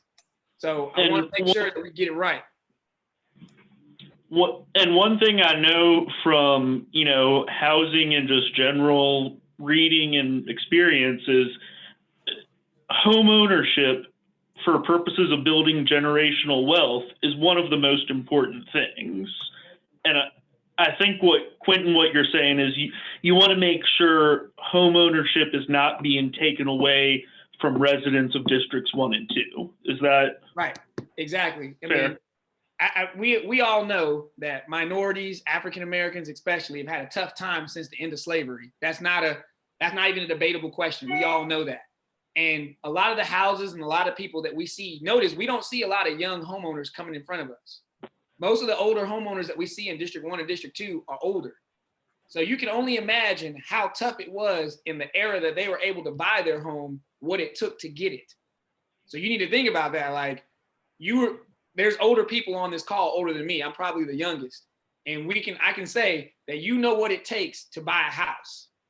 And I bought my first house years ago, and it was challenging then. I can only imagine what it was like to buy it in the 80s and the 70s, when racism was quite clear. And the city has certain things in place, which, we enforce. But at the same time, I don't feel like anyone who's had to struggle through that should lose their house because their roof isn't good, or the code's not met. That's my own personal. I know that's not what we're here to talk about. But in the case of it, we need to be able to know that the opportunity parabel, or should I say bell curve, isn't always on the side that they're on. And there's a reason why we keep seeing it from District 1 and District 2.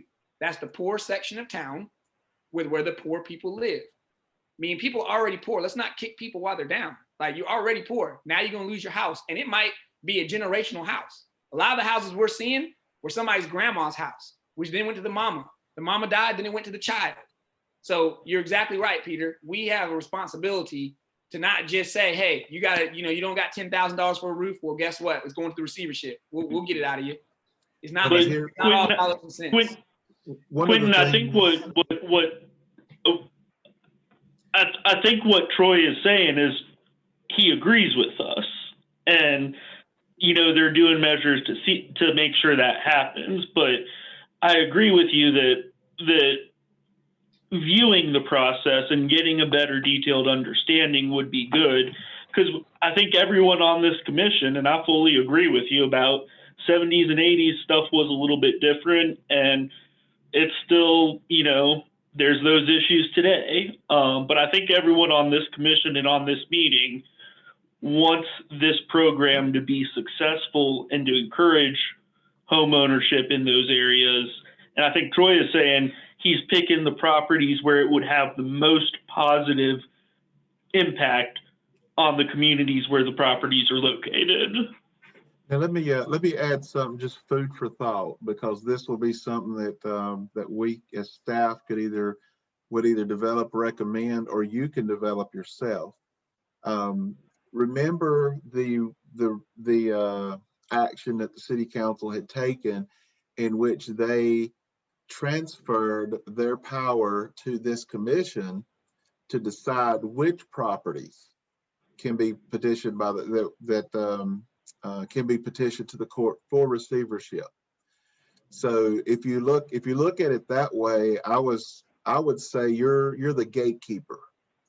So if you look at, we have 70 properties on the order to repair list, and none of those properties can be entered into receivership by any staff until first the Housing Commission says, yes, this property, you can proceed with receivership for this particular property.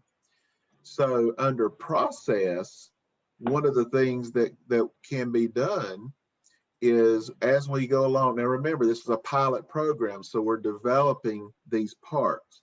So if we insert another level of process in which it gives you the feedback that I think you're wanting, that process may be that we place upon your agenda any case that is being considered for receivership. We give notice to the respondents or owners of that property that you're going to hold a hearing and you're going to make a decision as to whether or not that property is going to be referred to the court for receivership. Then for that one particular property, you would have the respondents coming before you.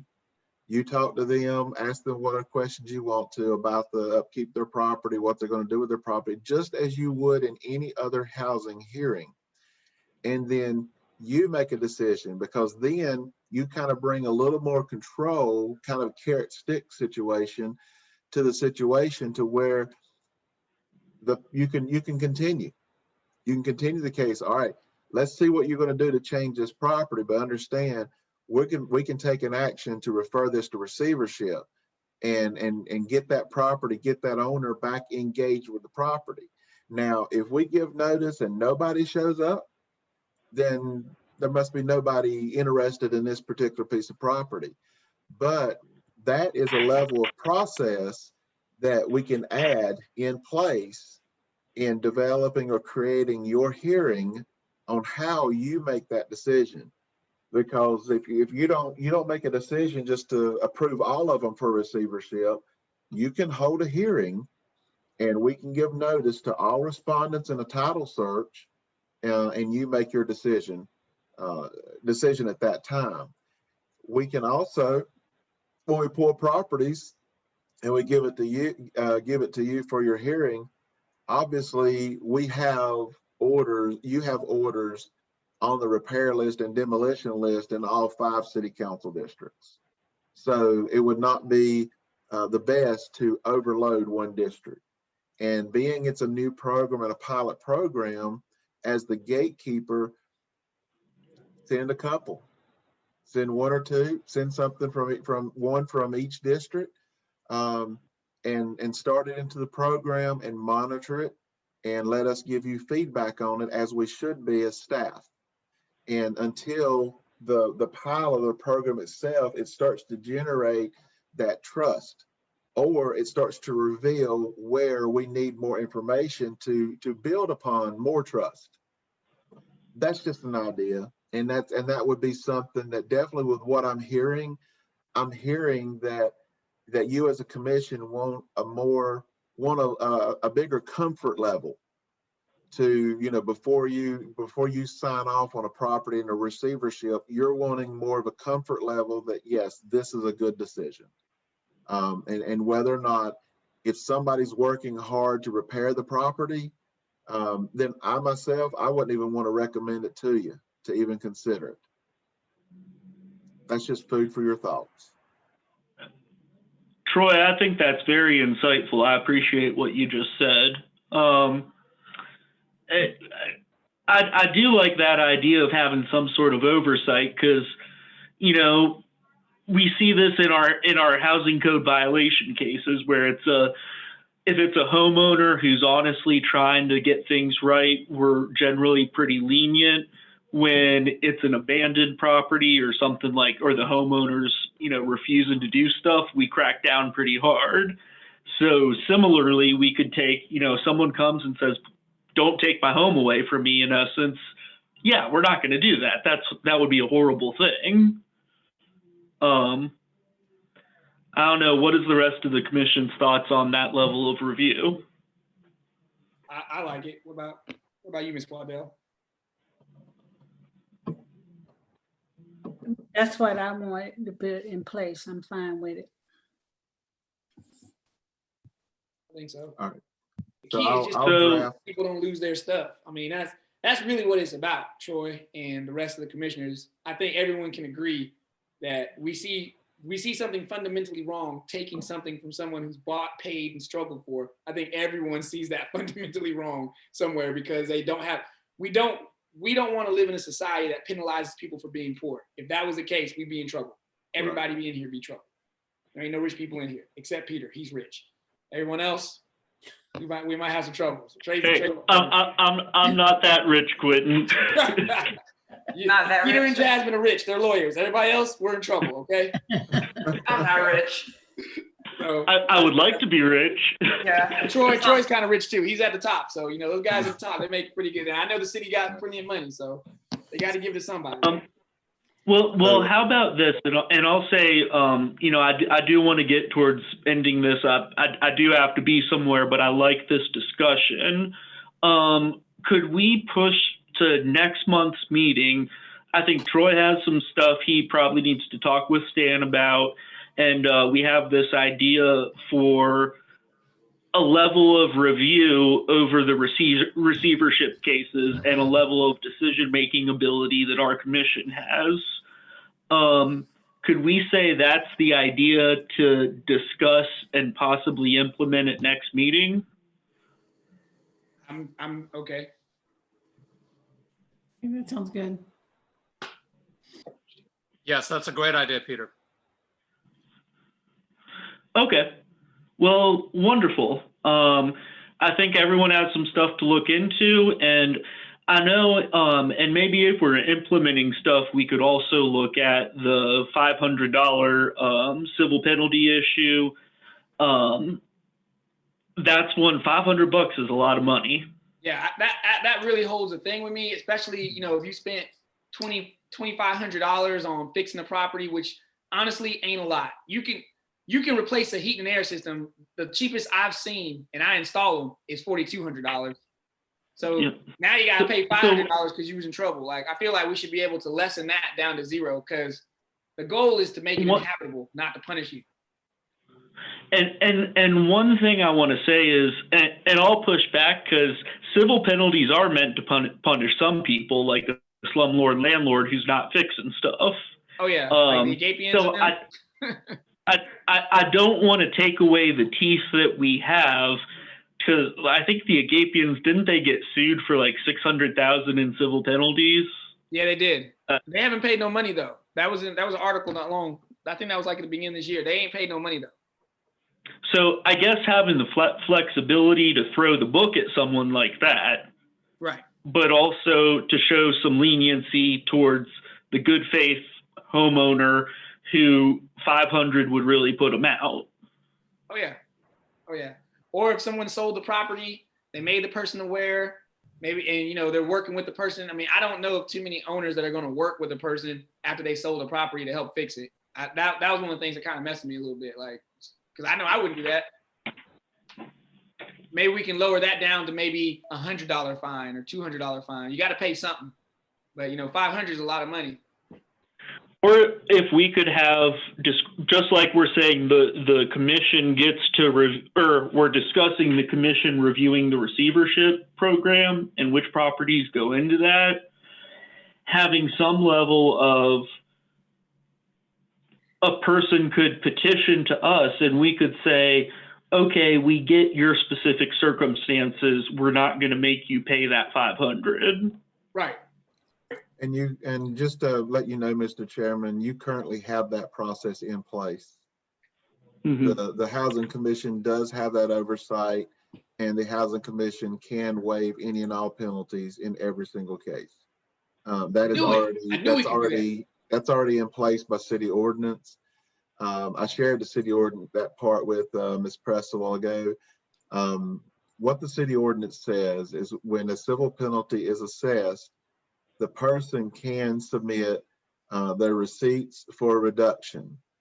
The director of the neighborhood development department or their designee, which that's where I come in as the designee, will review the receipts against the assessed civil penalty, and I'm authorized to make a reduction no less than $500 by the department's policy. So the department's policy is under the control of the director of the department, because that's specifically what the ordinance says. Now, the last sentence of that ordinance states that any person that receives that decision can appeal that decision to, or appeal the reduction decision to the Housing Commission. And when you back up and read the original part of the city ordinance, the ordinance does say that a reduction of all penalties is authorized. So on a case-by-case basis, I believe the commission could possibly hold a hearing, and under any specific circumstances in which you set your precedents, that you could make that decision of a reduction. Ms. Pressa, would you agree, or am I mistaken on my statement?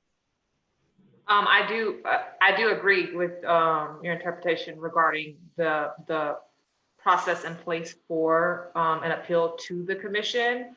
And I would have to do some research, because we can look at different situations, but we have to make sure we're applying things in an equitable manner. And so I'm happy to look into that, but there is authority to reduce the penalties even further. Yes. Troy, what if, and I'm brainstorming here because I have a lot of trust in your judgment on these matters, and you proposed something for the receivership program of you could make referrals to the commission and, you know, kind of on a case-by-case basis, because you're the first line of interaction that they have in terms of reducing civil penalties. So could we have a situation where if it's a homeowner who's just expressing that that's way too much, they can't afford that you would have the ability to say, well, I can't take it to zero, but I'll send it to the commission on my own? Well, I think to keep a process intact and to keep any process fair, then the person would first have to submit a request for a reduction, because we have the form. So if everybody completes the same form and follows the same process, so if they have a form and they have one receipt, then I could reduce it. So say it's $8,000. They submit a receipt for $1,500 in work, and I make that I reduce the $8,000 down to what, $6,500, and that's the reduction. As by the city policy and the ordinance, that's the only as far a reduction as myself or the director can make. Within 10 days of rendering that decision to that property owner, they're allowed to appeal that decision to the Housing Commission, which is the appellate board for the enforcement officer's decision. Then you can hear it. And as you can hear it, you can make a reduction further, or you can uphold the decision and not make any further deductions. But that can be, instead of me saying, I don't think it would be appropriate for me to say that you can appeal and you can go to a 0 rate, because I would be speaking out of place to say what I think you would decide. So I think you generally need to have a hearing, and in an appellate hearing, your quasi judicial hearing, which means you're going into it not biased and not with a preconceived decision, because that's what the general statute says for quasi judicial hearing. And if you state your biases ahead of time, you're supposed to recuse yourself and not participate in discussion or voting. So what I'm hearing is Understood. we need to encourage, well, we need to just inform people that those are their options. And I'm sure, you know, it's already happening in some manner, but maybe that's just another thing that we need to Right, Tracy, I agree with you 100%. I'm super glad, Troy, that these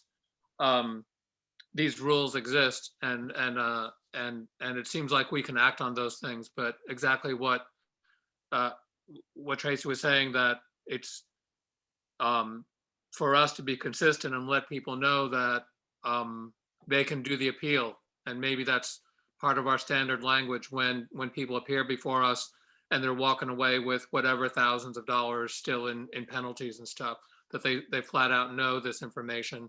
Or if it isn't, on top of that, also a written thing that they're receiving as part of all the other information that you guys are giving out to them.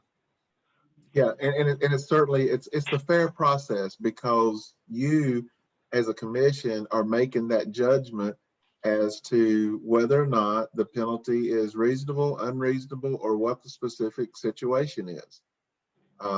You know, but anyway, I think that's your role. That's the role of the commission, you know, under the appellate review.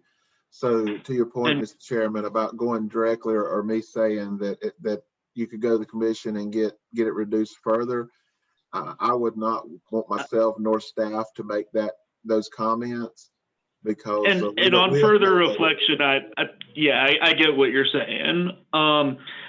Guys, I do have to make a hard stop to get to a meeting. I like this discussion though. I'd be open to, you know, we have opportunities to discuss this. We're planning a working session. We have next month's meeting, and anytime we want to talk between now and then, I think this is good work being done. Okay, no problem. I think that's acceptable. I guess Troy, you can put together something, and if no one has any issues, we can even have a meeting or whatever during a time that's going to be suitable for everyone's schedule. Makes no difference to me. All right, and I'll speak, Mr. Brown. I will tell Mr. Wilson your comments and about the meeting, and see if I can set up a meeting with us maybe sometime between now and then. I've called Stan Wilson like 10 times over the last 3 years. I've only talked to him once. So if you can get the wizard to come talk to us, that'd be great. You can tell him I said that. If you can get the wizard to come down here and talk to us, we'd love to see how the machine works. I know he's busy, but daggone. He's good. But I will get a proposal together for a process for y'all to hear any cases for receivership as well. I'll get that put together so that y'all can start looking at it, thinking about it, giving feedback on it before anything would ever come y'all's way. All right. Thank you, Troy. Thank y'all so much for your feedback, because your feedback is very valuable to us as staff. You know, because we're charged, you know, to develop policies and try to give guidance, but your feedback is very valuable to us. Okay, I make a motion that we adjourn, because I have a meeting to be on minutes too. Second, and Troy, I appreciate the work you and all the staff are doing. We're doing good things here.